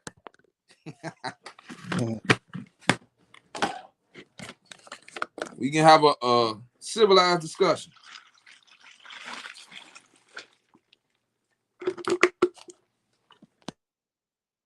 Here we go.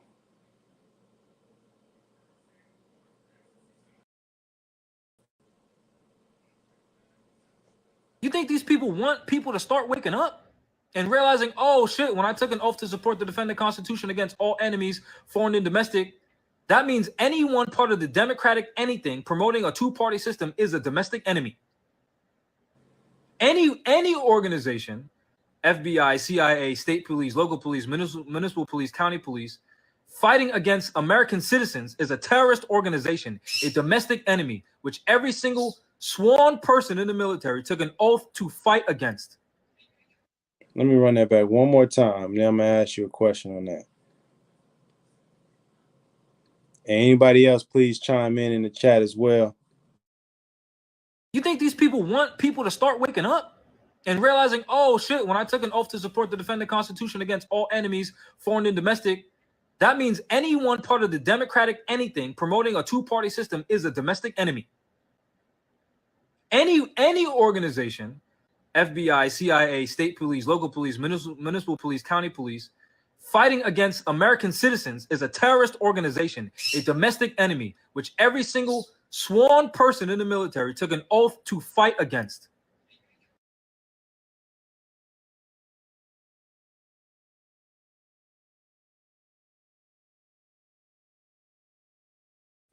You muted, bro. Thanks.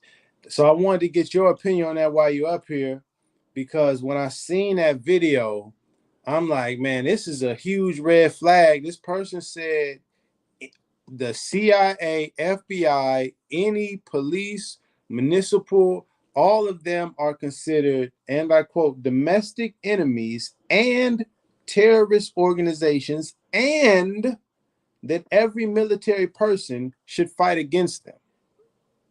So my question is, how else could you interpret that other than being radical or extreme? How is there another way to interpret that? This is why I ain't even gonna lie, I ain't gonna cut corner. This is why I be feeling like he is an agent sent by them people.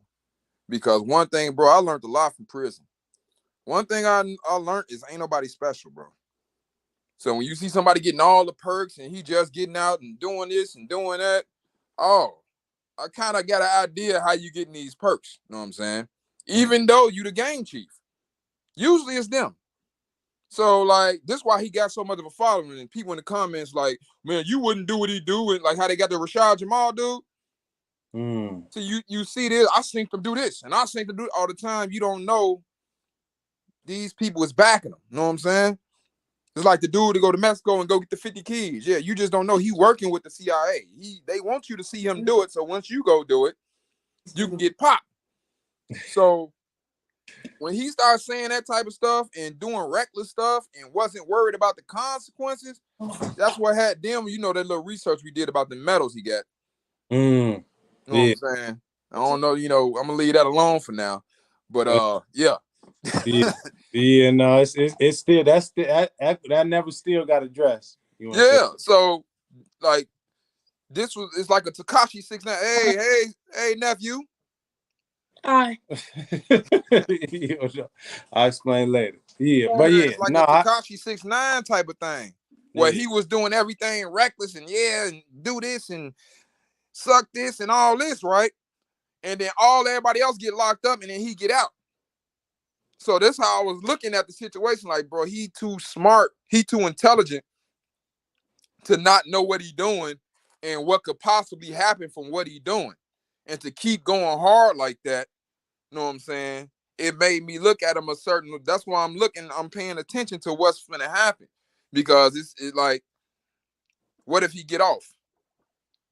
It's very interesting to me that his case keep getting pushed back and keep getting pushed back. And you know, I'm interested to see the ones before him, because there's one or two people that are up for a jury trial in September. So I'm interested to see, you know, what goes on, but I'm still gonna be paying attention to see how things work out, because it's very odd. You know what I'm saying? I don't like to throw that accusation loosely. You know what I'm saying? Because I did that once before with the brother Sarnetta. You know what I'm saying? A long time ago, because I'm looking at what was going on, and I'm like, man, this seems like like someone injected into the community to instigate. You know what I mean? But I don't want to get into that. My point is that since then, I was like, I need to be more cautious and careful about just accusing somebody of that. You know what I mean? But yeah, I get you. It's a lot of things. Oh, okay. I see. God is the truth. I see a lot of things in there that's kind of questionable. What's going on, God is the truth? Did you have something to add in? Hello? Maybe she on the way.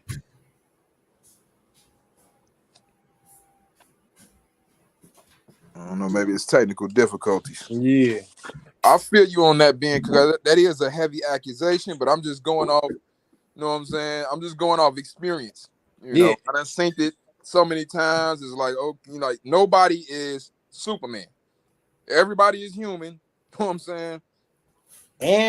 And I found it really interesting that well, never mind. I'll leave that for another day. Right. I'm sorry I walked away when you pulled me on. I went to grab my hot pockets out of the microwave. It's all good. I was just wondering, did you have something to add in?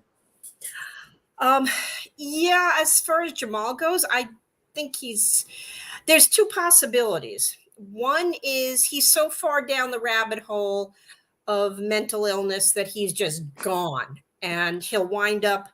I think he's, even if that's the case, I think he's setting himself up to, have what happened to that other gentleman about a week or two ago happen to him because he's so far gone.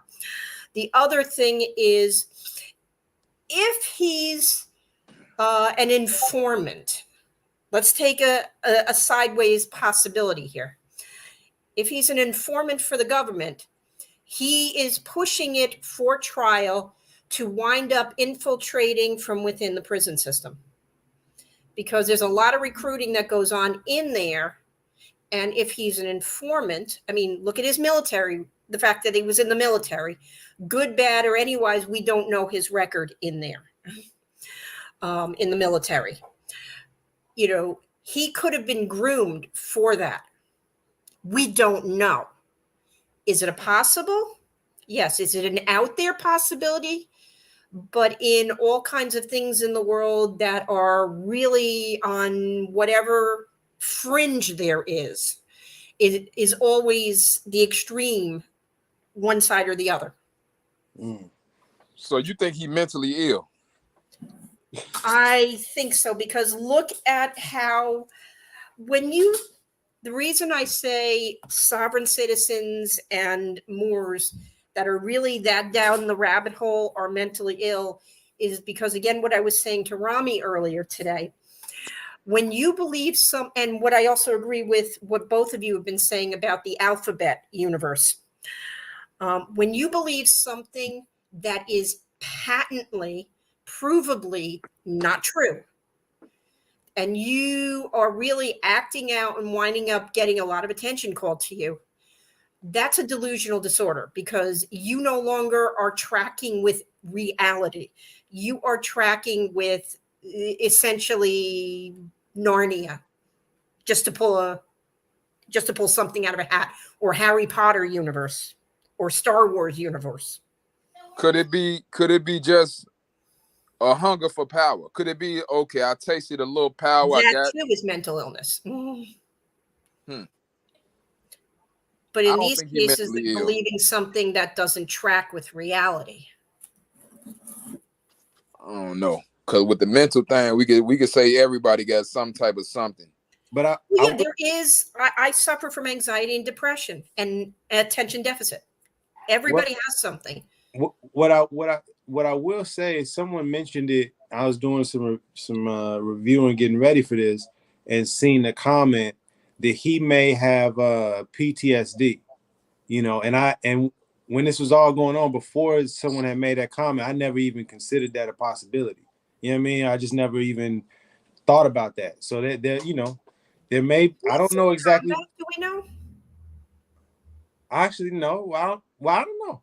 That's what, you know, I'm not the expert. I don't know that aspect, You don't because know his deployment history. that, honestly, that was what was so strange to me, was that he somewhat came out of nowhere and then essentially switched over to this malicious stuff, you know, within a couple of years. So it's really interesting.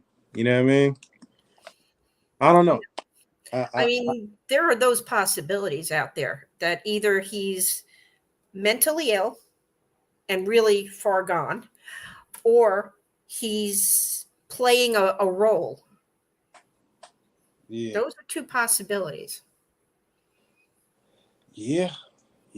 I mean, at least from what I've been seeing and what people have been showing me, it doesn't seem like he is going to be conceding or pleading guilty anytime soon. You know, so if it's not a mental issue, he could just be that stubborn, or that he might just believe he is correct. You know what I mean? That strongly, that he's not trying to hear anybody else. That plays into ego very big time, because when you wind up talking so grandiose and becoming somebody that has garnered a lot of attention, and look at a lot of the social influencers that exist. There's a gamer / in the comic universe guy on YouTube named Penguin Zero or something like that. And he was talking about an influencer that really seriously got so far down the rabbit hole of his own ego that he's really wound up mentally ill. Because you get so caught up in the grandiose nature of things that it kind of takes you over, which is scary. I don't think he's gonna go to trial. I think he's gonna play this role as long as he can play it until till it start nearing, and then he gonna switch. Whether he use the kids or the family or what, like, you know, whether he like whatever. I don't think he's. You did some stupid stuff. I don't think you that stupid, because that would be stupid. Yeah, I honestly, I don't think. I think if he went to trial, he's definitely going to lose. And because when they hear him talk in court, the jury's just going to be zoning out, like, when can I go home and play Xbox? And, you know, because they'll just say, oh, he's a crackpot, he needs to go away. It's human nature. It absolutely is human nature. And they probably gonna look at him like the enemy. Yeah, exactly. And, you know, if he, you know, gets to a point where court says, we're done with you putting it off and putting it off. Although right now, we can't blame this put off on him, because from what I found out, I actually did call the court not too long ago. And they told me that this time around, the delay putting it off into 2024 was not on him. It was on the prosecutors, because they've got a very large caseload. Yeah, So yeah. Delay is prosecutor driven. I think it was there was a video, actually, he was playing of himself in court, actually. And it spoke a lot about that, you know. But I think from a legal perspective, my opinion, my feelings is, you know, that their whole argument stems from this idea that they didn't have probable cause for the stop. And so anything that came from that, you know, is not poisonous tree. Right. But the whole issue is that they were already pulled over to the side. From what I read, the state troopers have to check on people that are pulled over to the side. They had the guns on them. The gun, you wearing the guns on you, that is the probable cause. It doesn't require absolutely. You know what I'm saying? It's like they have to investigate. What if a person was pulled over because they were having a stroke or a heart attack or a diabetic moment? And that's, so it's like, I'm not saying I'm not a legal professional. Please don't take my legal advice. I'm not a lawyer. I don't even play one on TV. Right. Yeah. But I'm just saying, from all common sense levels, I don't understand how they think they're going to get around that. It's indisputable. That argument is irrelevant. Whether it was illegal search and seizure or not, you know what? That's irrelevant. Does any one of them have a Moorish legal name, or are they Dred Scott? Are you familiar with the Dred Scott case? Because I'm sure they still got. I've heard of it. I haven't read it lately, so I'm behind the eight ball on that. All you need is the first 5 or 6 points. That's all you need, because his whole argument, Dred Scott lost. They end up pardoning him later, but he lost his argument because he was still using the name Dred Scott. This is one of the reasons why Moorish changed their name, because we don't want that slave name on us. And according, but do they change it legally through the court system? I am thinking not. No, that's what I'm talking about. Is more that, like, I went to court to change my name. So see, you followed the law. Yeah, my credit card, my ID, my driver's license, everything say my Moorish name. Right. So when I go in there, and I still ain't talking crazy, like, yeah, but you don't get, I'm still not doing that. I'm just, this is my identity. Yeah, being you. Right. And if I ever have court, you're not finna call me Mr. Latimer. And see, that's they'll get mad at me because I'm reporting what it says, but I'm like, this is the actual legal document. You know what I mean? I know what you feel and what you want to believe, and you have all of these different names, but the facts are the facts. You got charged as Jamal Latimer Sanders is what it's reported as. The legal Exactly. document. What's on his, that's what's still on his legal record, on his, stemming from his birth certificate on forward. I don't think he ever went to court to throw the Bay or the L or anything on there. And it's because they have this belief stemming from Taj Tariq Bey that you can just create your own paperwork and it is valid. And if him and Light Tahiri Bay. Pauline Ritchie. It's like she's a comedy on all herself. She's actually really not right, because she was on one of her conference calls and she was trying to teach an 80-year-old woman how to purchase an illegal credit card manufacturing machine to make her own debit and credit card. See, this is why I think this is why I be thinking people are agents, because you're doing this stuff on YouTube. And then, like I say, who is following these people?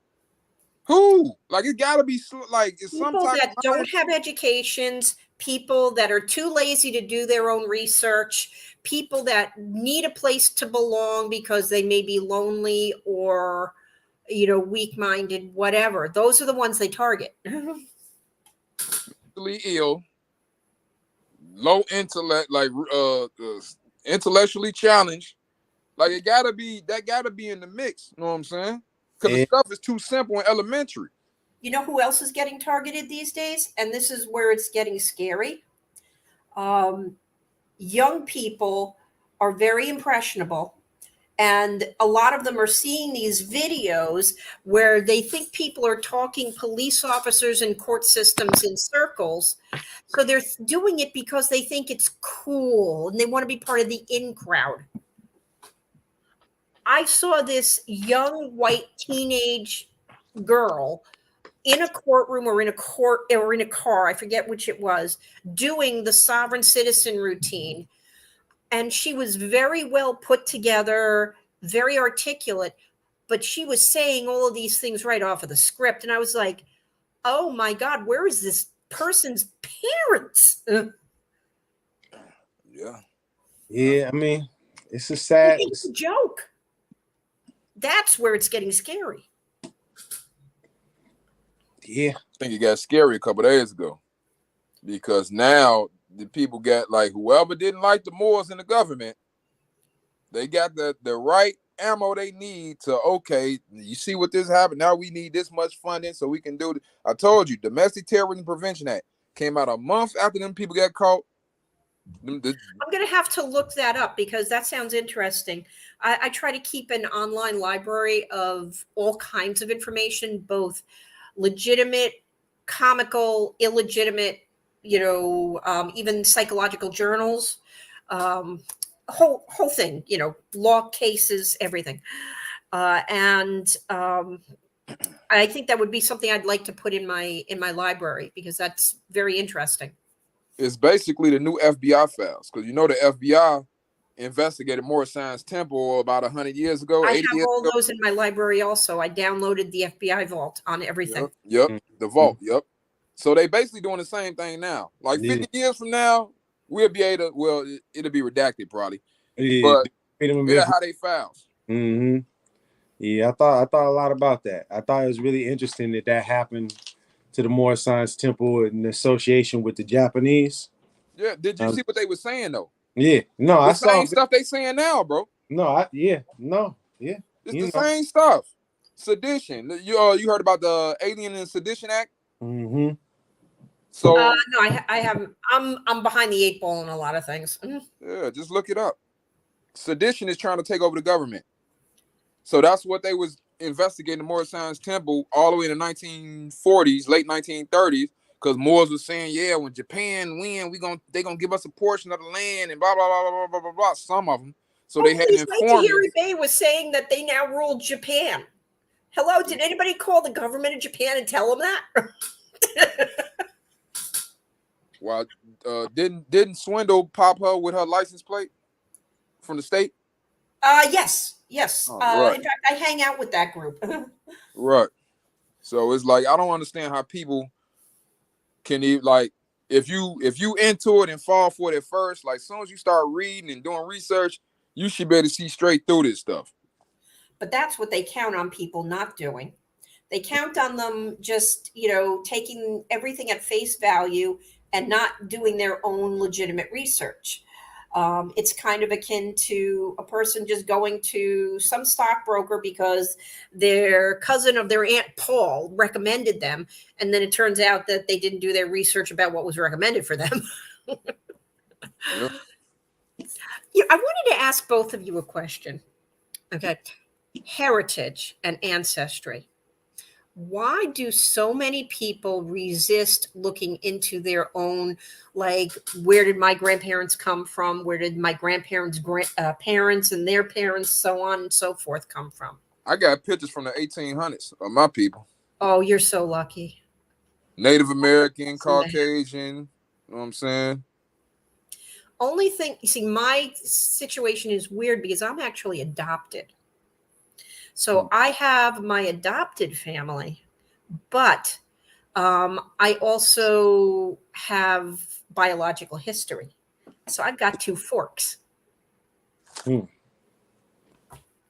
can look that stuff up if you know the names. You can go through the. Oh, I already have. I keep forgetting I have a 23andMe kit in the closet that I keep forgetting to use. In fact, I'm going to do it tonight. I wouldn't do that though.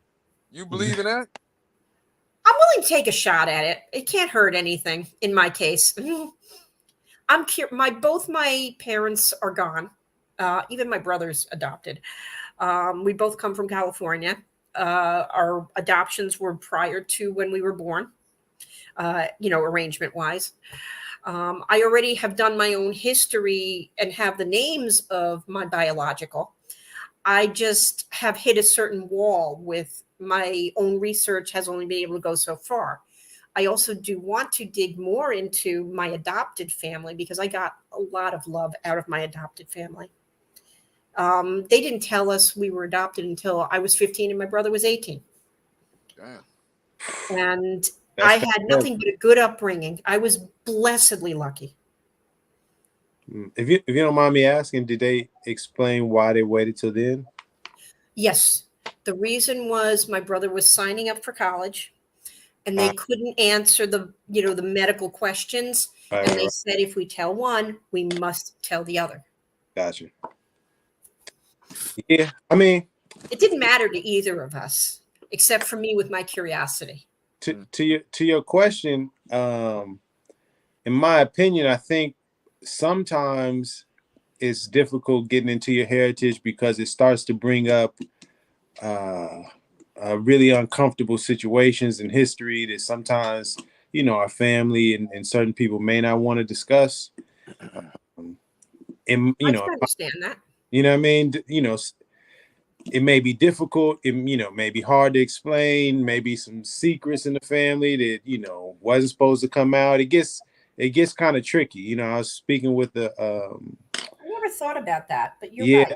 I was speaking about with an older woman, and she was explaining to me to be very careful of doing 23andMe and what's the other one, Ancestry.com, because she's had several friends that it's kind of ruined their family because once they did that, it started popping up with connections to people that they didn't know about, and hidden families that were secrets, and people that were saying they related but weren't related. And so I know my biology comes from the fact that I was the product of an affair. My parents told me that, and it panned out in my own research.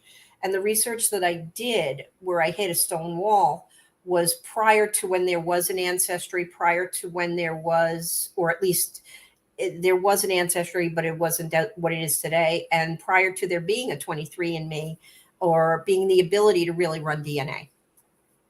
But it did pan out. What my parents told me is true. I have multiple names in my history, for last names. So I know that that's true. Man, that's what. Ron, let me ask you a question, bro. In the next 10, 20 years, where do you see the Moorish movement just in general? Like everybody put together, everybody's saying they're more, even though how they believe. Do you think it's gonna still be like this? Do you think it's gonna be a point to where everybody like, you know what, we need to stop the BS and you know what I'm saying, get on track, do like what? I'm optimistic because the dude ran up on me. I'm making a beeline to the house, and you know how you see somebody that's looking at you, and I'm looking at him. He like, Rami? I'm like, what's up? You know, guys, it's like sometimes people know me, but I don't know, I don't know this person. But he like, man, I don't know if you know this, man, but we need you out here. You know, your videos, you was really a factor, blah, blah, blah. And that's not to, boost myself up, but only to say that I feel sincerely at some point, at least as it goes in terms of the organization, the More Science Temple, folks are going to have to really address and come to grips with, all right, we kind of need to address the Supreme Grand Council. And I think if and when we address that, I think it'll correct a lot of the bogusness. People will be able to get back on track. We'll be able to do things legitimately, you know what I mean? And people will see the true value of the organization. But I feel if we just continue to play the games, I mean, it's bad out here. You know what I mean? It's bad out here for people generally. You know what I mean? Americans across, no matter what nationality, ethnicity, it's hard out here. And it's not looking like it's going to get too much easier. And then once we get into talking about internationally and globally, we talking about BRICS and, where, things is moving in terms of power. We really are going to have to understand and work together as a collective, or it's going to be real bad out here. You know what I mean? And I mean that generally as an Americans, but specifically for Moors, you know what I mean? Or quote unquote Black people, and then even more specifically Moors, you know what I mean? Because we're not being productive. We don't have businesses. We're not doing the things that we need to do to be a real community, to be a real nation of people. And Inflation. huh? I'm saying it's already inflation. Yeah, I mean, and it's not going to get any better, and it's not no other nation or other group of people is going to be willing to come and help us figure this out until we get ourselves on track. You know what I mean? We got to start. People not going. What's the saying? God helps those that God helps the child that's doing on his own. I forget the exact phrase, but you feel what I'm saying? Kind of like teach a man to fish and he can help himself. Yeah, Type of thing. right. Yeah, like Something like that in the Quran. Allah right. don't save a nation of people until they save themselves. So they say themselves. You know what I mean? So I think the biggest thing is, are we as a collective of Moors and Moorish Americans willing to humble ourselves, admit our mistakes and flaws where we didn't been stagnant and complacent, and actually make corrections? And that's and not talk too long, but that's why I have been working on a way to communicate or address the Supreme Grand Council issue without it being me as the person speaking on it. Because I feel like some people don't want to address it only because then it'll give validity to what I've been saying, if that makes sense. And I'm sorry? No, I say it makes sense. And for them, and that's from It does. and that because from their perspective, they want the attention, they want the validation, they want the credit, saying, yeah, I did this and I did this for the movement. And because that's how they feel, they think, oh, that's what I'm going to do, when the reality is I don't want to make these videos. I don't want to be out in the front in Exactly. you know what I'm saying? Like, I'd much rather not be that. It's not unfortunate, but when you have a responsibility, when you are called to do certain things, if you can ignore it, or listen to, that voice is telling you, hey, you need to go do this. You know what I mean? And that gets down to faith. You know what I mean? And how true are you with, you know what I mean, believing in God, believing in Allah? Do you feel you actually have a real purpose in this? You know what I mean? For me, I've been through a whole lot in my life that led me to this point. You know what I mean? To where I'm not doing this to try to convince anybody else or myself. I know exactly what's going on with me. You know what I mean? Bro, I feel you. Here's one sideways. I'd like to Hey, just interject one thing. I apologize for cutting you off. are you good? One sideways things that would help not only the Moorish nation or the Moorish ideology, but also the sovereign ideology would be we've got to hold the social media platform companies, accountable for. First, they say they don't. They're not publishers. They don't edit anything, but then they go and censor people. You can't have your cake and eat it too.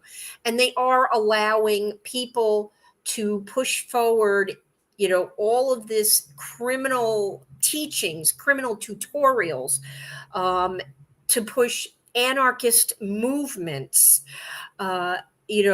all over the place. And they're pushing all of this, allowing it to be on their platform, including, for example, look at you've both heard of frauditors, the First Amendment auditors, right? The people that walk around with cameras, go in places. Oh, anything I can see, I can film. Gotcha. Right. That's criminal activity. There is no such thing as First Amendment auditing. They are monetizing these channels. They are paying for criminal activity to be done.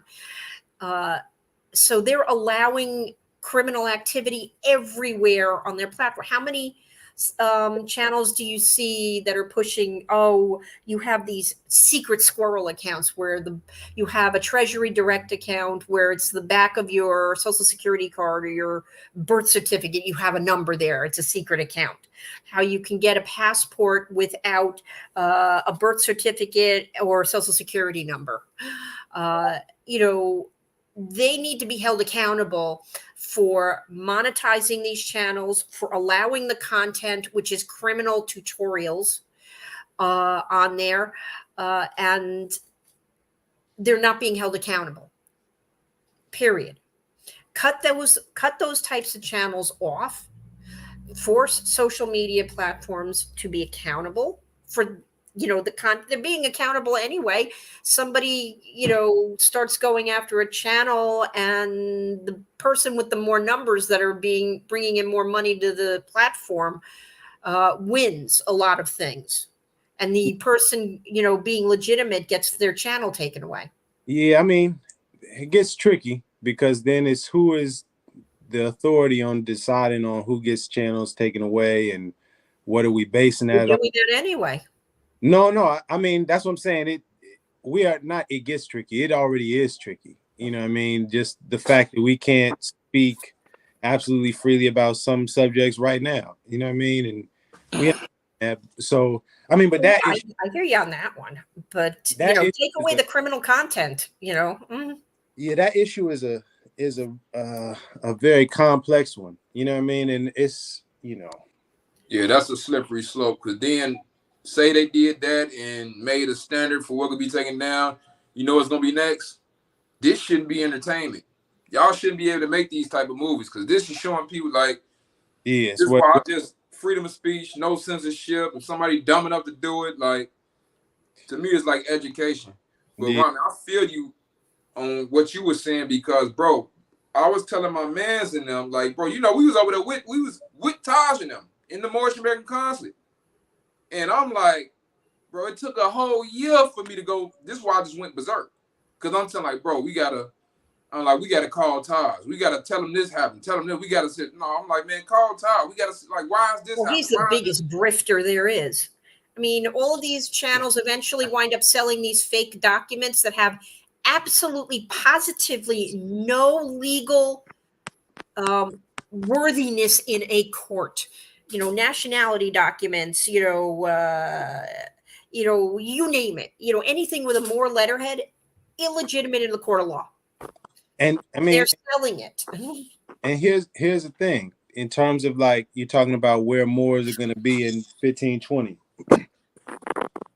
We have yet, and this is with due respect because Taj is elder, and I'm it's important that we respect our elders and not just be disrespectful. But that being aside, where's the accountability? How many people have gotten arrested, gone to court, houses taken, or cars repossessed, etc., based off of Taj's information?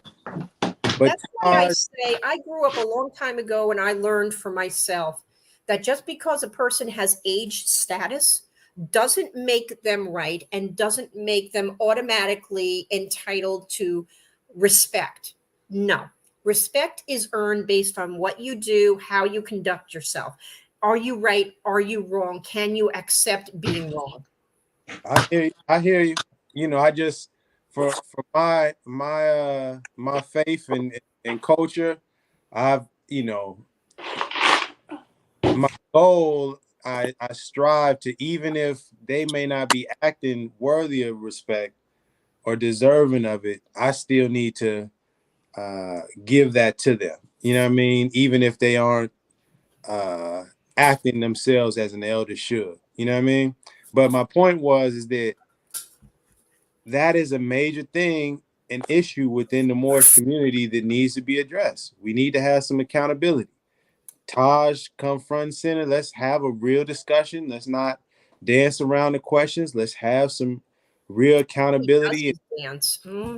He Yeah, doesn't answer anything straight. He can't never have that discussion, bro, because he gonna get annihilated. He know, bro.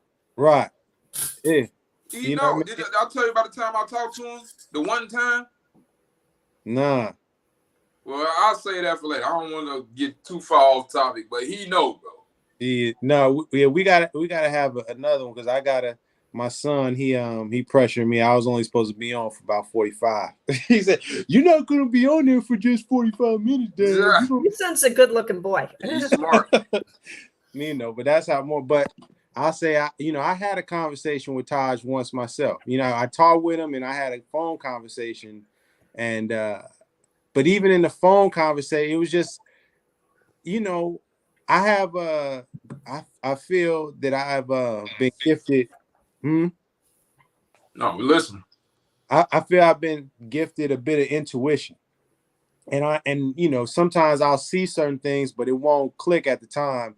But I'm having a conversation, but it was through another person. I don't even remember who the person was, but they wouldn't give me Taj's number direct. I had, he had to call him for me. And I was like, man, it's weird. You know That's what I how mean? mine was. Somebody else, you want to talk to him? I'm like, no, not really. Brrr, like, what? But look, you said something that I wonder why Moors don't focus on this. The way they hate the United States, right? Why ain't nobody mad at Morocco? Because you said ain't nobody coming to save us. Bro, when Brittany Griner got caught in Russia, the US sent for, right? Yeah. And Russia sent for the war doctor, whatever they call him, the master of death. They sent for theirs, right? So we the Moors over here treat a peace and friendship, Morocco, and by rapping Morocco, got flags everywhere. A man that just got killed threw out the flag of his car when the police stopped him, and y'all see this and the treaty, and I got all it, bro. We repping Morocco hard. Why Morocco ain't came? Why Morocco is doing celebrations with Hillary Clinton and every time they super cool with the US. Why they ain't said nothing about us? Because they don't acknowledge you. They don't acknowledge you at all. And why the Moors ain't mad about it? Don't nobody talk about this. Because then it would unravel the whole entire kit and caboodle. Yeah, that's going behind, what is it? Going behind the fourth wall, or like the Wizard of Oz, looking behind the big screen and realizing it's all, you know what I mean?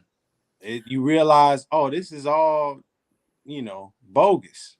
That's, essentially how it unraveled for me when I found the Supreme Grand Council, because people can say whatever they want, but it's the responsibility of every temple to send in a report to the Supreme Grand Council every month. So just on an administrative paperwork level, who's been doing that? That everybody can't everybody's supposed to be able to, all the members supposed to be able to see where the money going, right? That it's supposed to be a supreme treasury. You know what I mean? Convention and yeah. An accounting of the money. Every month, the new members, did everybody pay, etc., etc., like any other well-established organization. It's just how it operates. You got a board of directors, you have people that have some level of executive power and authority. You need that. You can't have an organization that don't have any established leadership. Yeah, but if you document things, then when you do things that aren't legal, you get caught up. Mm-hmm.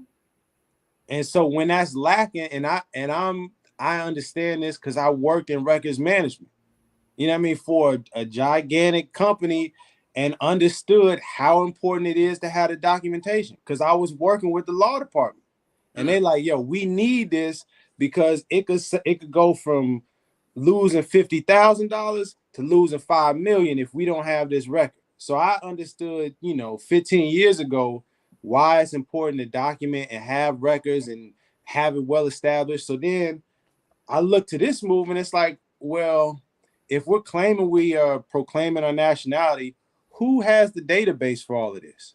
Where are the records for this? Somebody is keeping on. Somebody got to keep it on file. It has to be organized somehow. And that's, it all comes back to that Supreme Grand Council for the Moorish Science Temple of America. You know what I mean? That's like my focus is, if we talking about this organization, well, this is how it's supposed to operate. And anybody claiming to be a temple, a grand sheik, following Noble Drew Ali's teachings, well, this is what he said. Are you doing this? If you're not, it's all, admit it. You know what I mean? Let's make the corrections and move forward, but don't play me like I'm a fool. Like, I can't see what this is. Right. You know what I mean? And that's the problem, is that everybody else want to act like I hear him talking about it, but I'm going to just pretend like he not saying it. I'm going to pretend like we don't see what's going on. You guys have heard of the USAR, the United States of America Republic? Yeah. Bogus. They are not, they tell everybody just their name. But what they don't realize, the people that follow them and believe they're actually these marshals of it, is that it's a fictitious business that they set up. It's all based on LLCs. I ran the business reports one time for New Jersey and also Indiana or Illinois, one of the two. And I still have the documents. In fact, I think I sent them to you, Rami. Did I send them to you? Possibly. I know the USAR. They have motor vehicles. They have an immigration department. They have divorce court. I would be.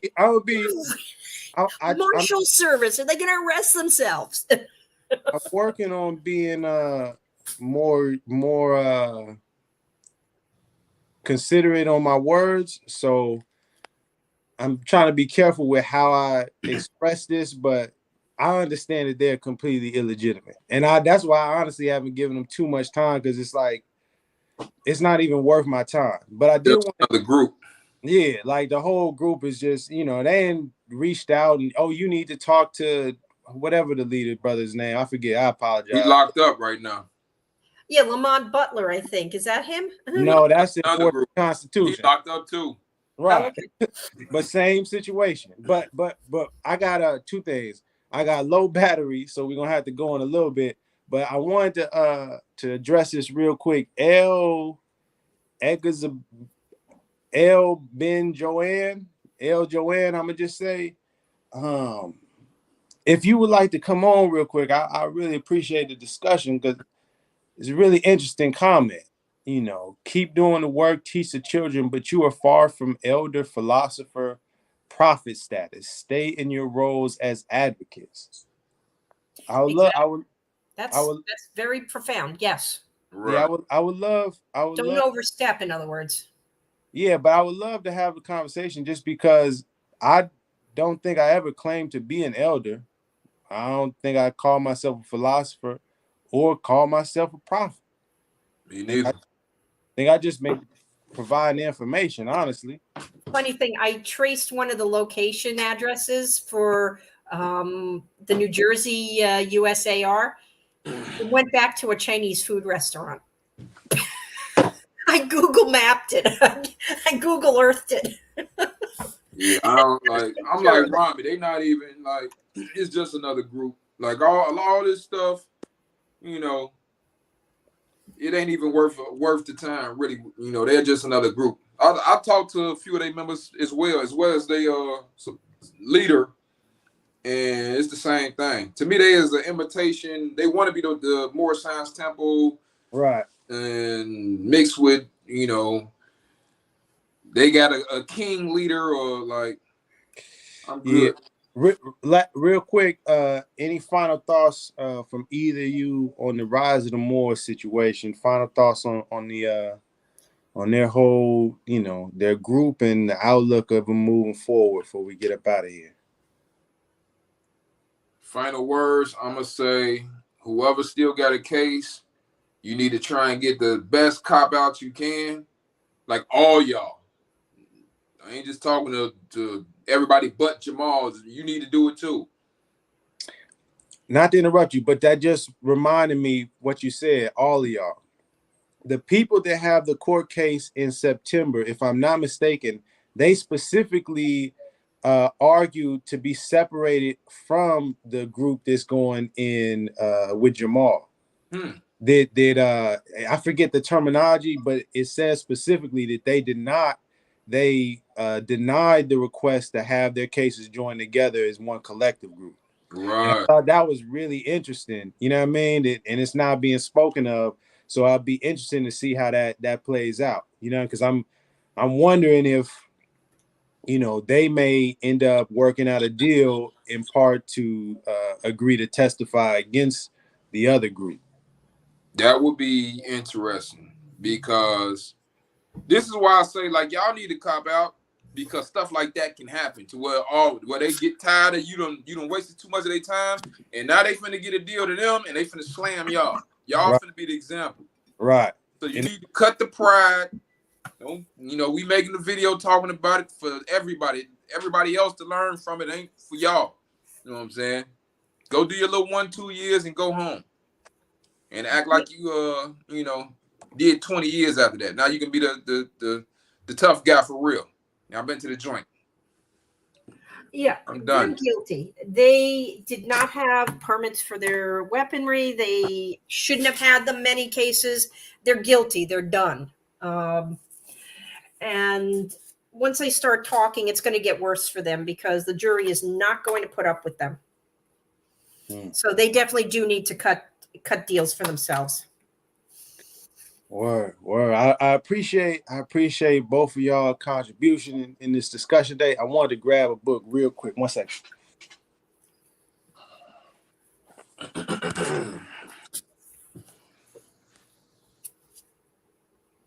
Yes, son. I know. Yeah. We leaving after this, all right?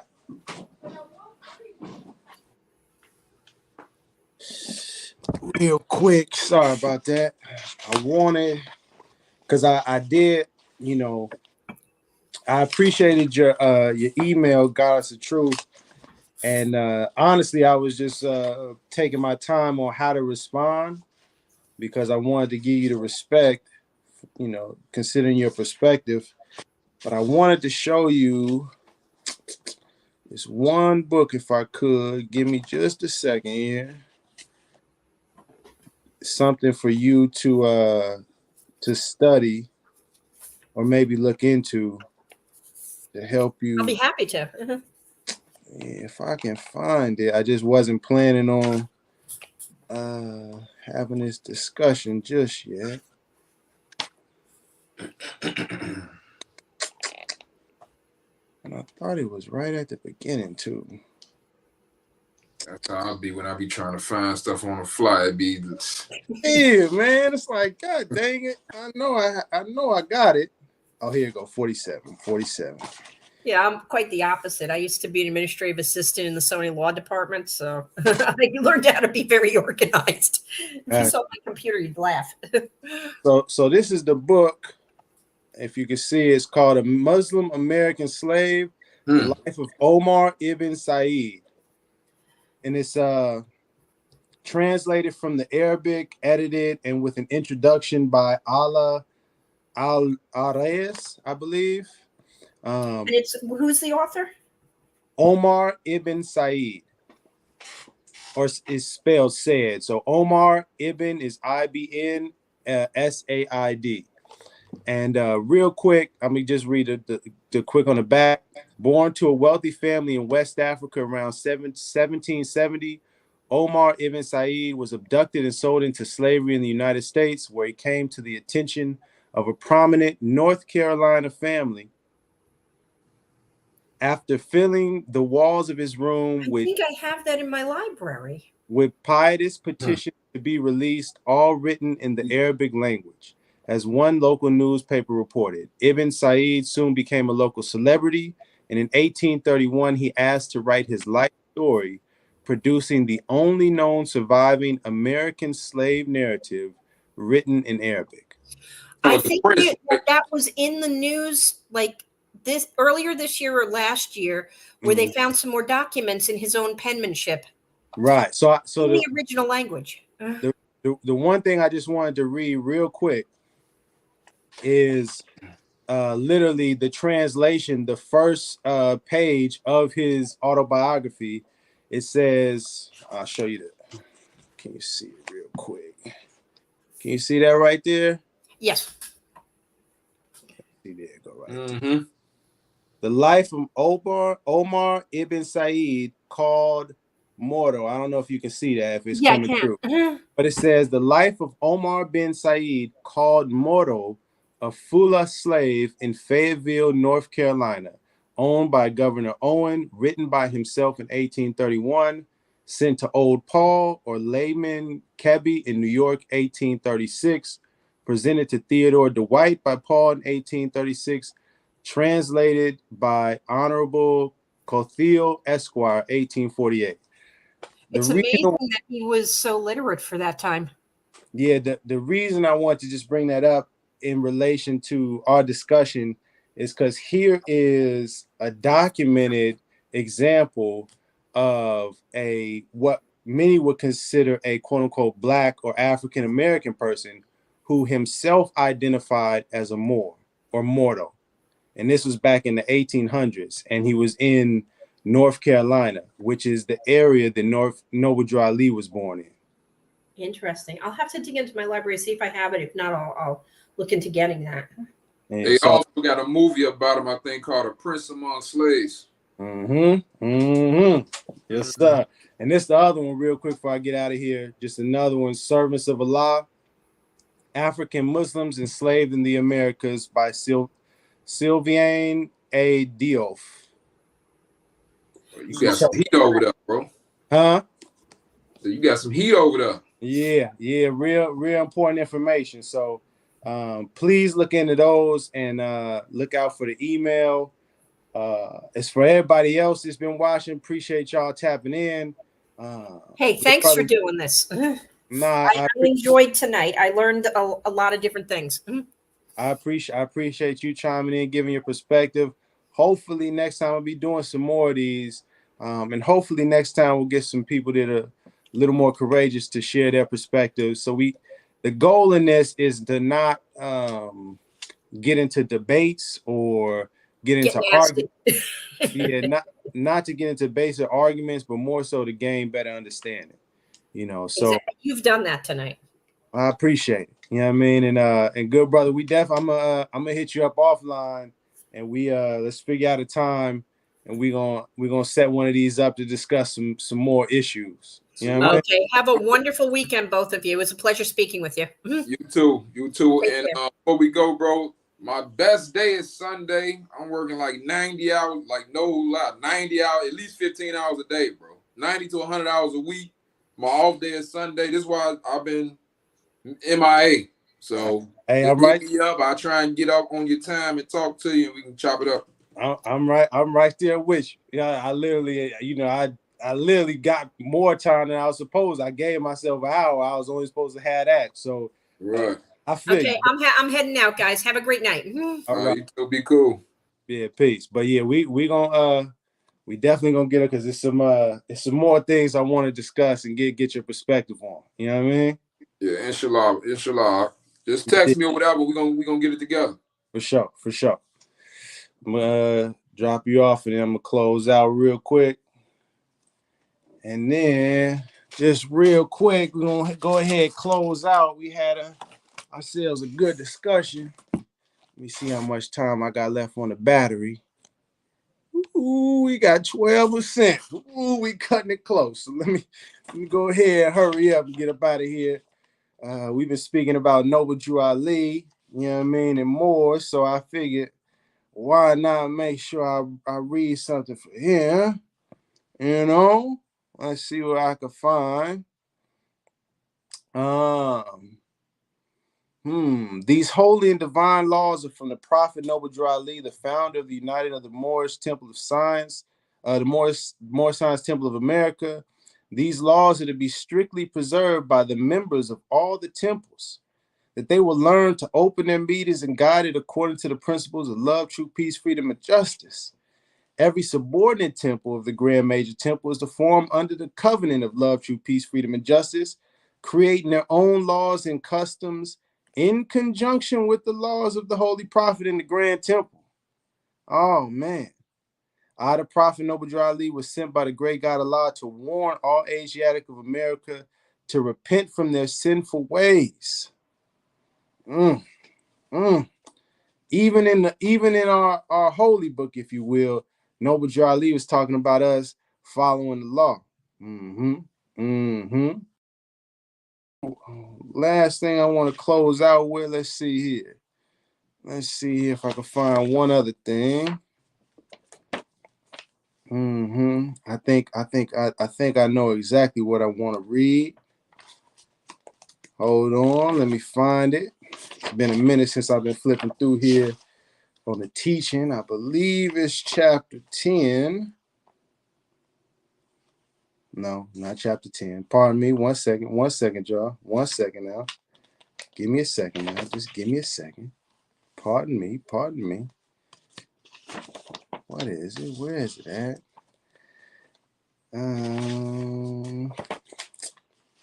Well, I haven't found what I was looking for, so I'm going to read something different. How about that? This is what we're going to do. We're just going to read something different. Nope, that wasn't it. I found it. Nope, that isn't. So we're going to go to...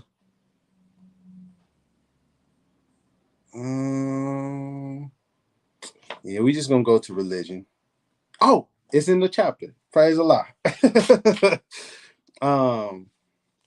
We're going to read this one.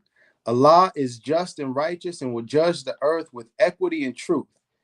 Allah established his laws in goodness and mercy. Shall he not punish the transgressors thereof? Oh, think not, O bold men, because thy punishment is delayed, that the arm of Allah is weakened. Neither flatter thyself with hopes that he winketh at thy doings. His eye pierceth the secrets of every heart, and he remembereth them forever. He respect not the persons or the stations of men, the high and the low, the rich and the poor, the wise and the ignorant. When the soul have shaken off the cumbrous shackles of this mortal life, shall equally receive from the sentence of just and everlasting retribution according to their works. Basically, don't think that you're getting away with doing wrong and just allow God, you know what I mean, our creator is just winking at you like, yeah, it's cool. Keep doing your thing. I know you're doing wrong, but it's all good. No, God is not doing that. And at the end of it all, man, we gonna have to holler at, you know what I mean, our creator. We're gonna have to have that talk and that discussion with Allah. You know what I mean? And we will get judged fairly for what our actions were.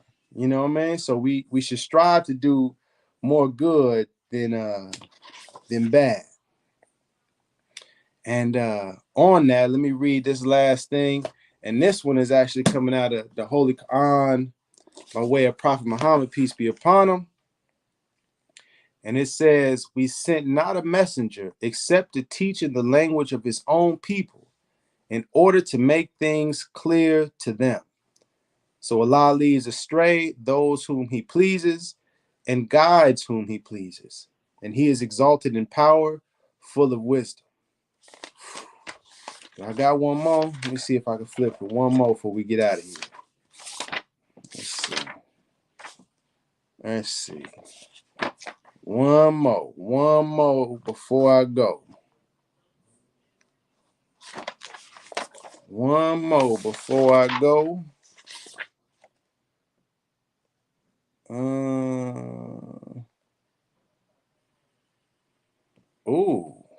All right. It says, likewise did we make for every messenger an enemy, evil ones among men and jinns, inspiring each other with flowery discourses by way of deception. If thy Lord has so planned, they would not have done it. So leave them and their inventions alone. To such deceit, let the hearts of those incline who have no faith in the hereafter. Let them delight in it, and let them earn from it what they may. Praise Allah. Praise. So I think that's about it for me today. I've gone way past my time. I appreciate everybody that tapped in. If you're watching this after the fact and you got some questions, you want to chime in your perspective, drop it in the comments section. Email me. We can talk about it. It's all love. With that, much love to you and yours. Love is the key. Love is the way. Make sure you study Noble Drew Ali. If you're a Moorish American, you know what I mean, don't follow the nonsense. Most of all, most importantly, worship Allah, worship our Creator. You know what I mean? If you're Muslim or Muslim, assalamu alaikum. And everybody have a great day. Peace and love. All right, Ken, we up out of here, man. I'm done.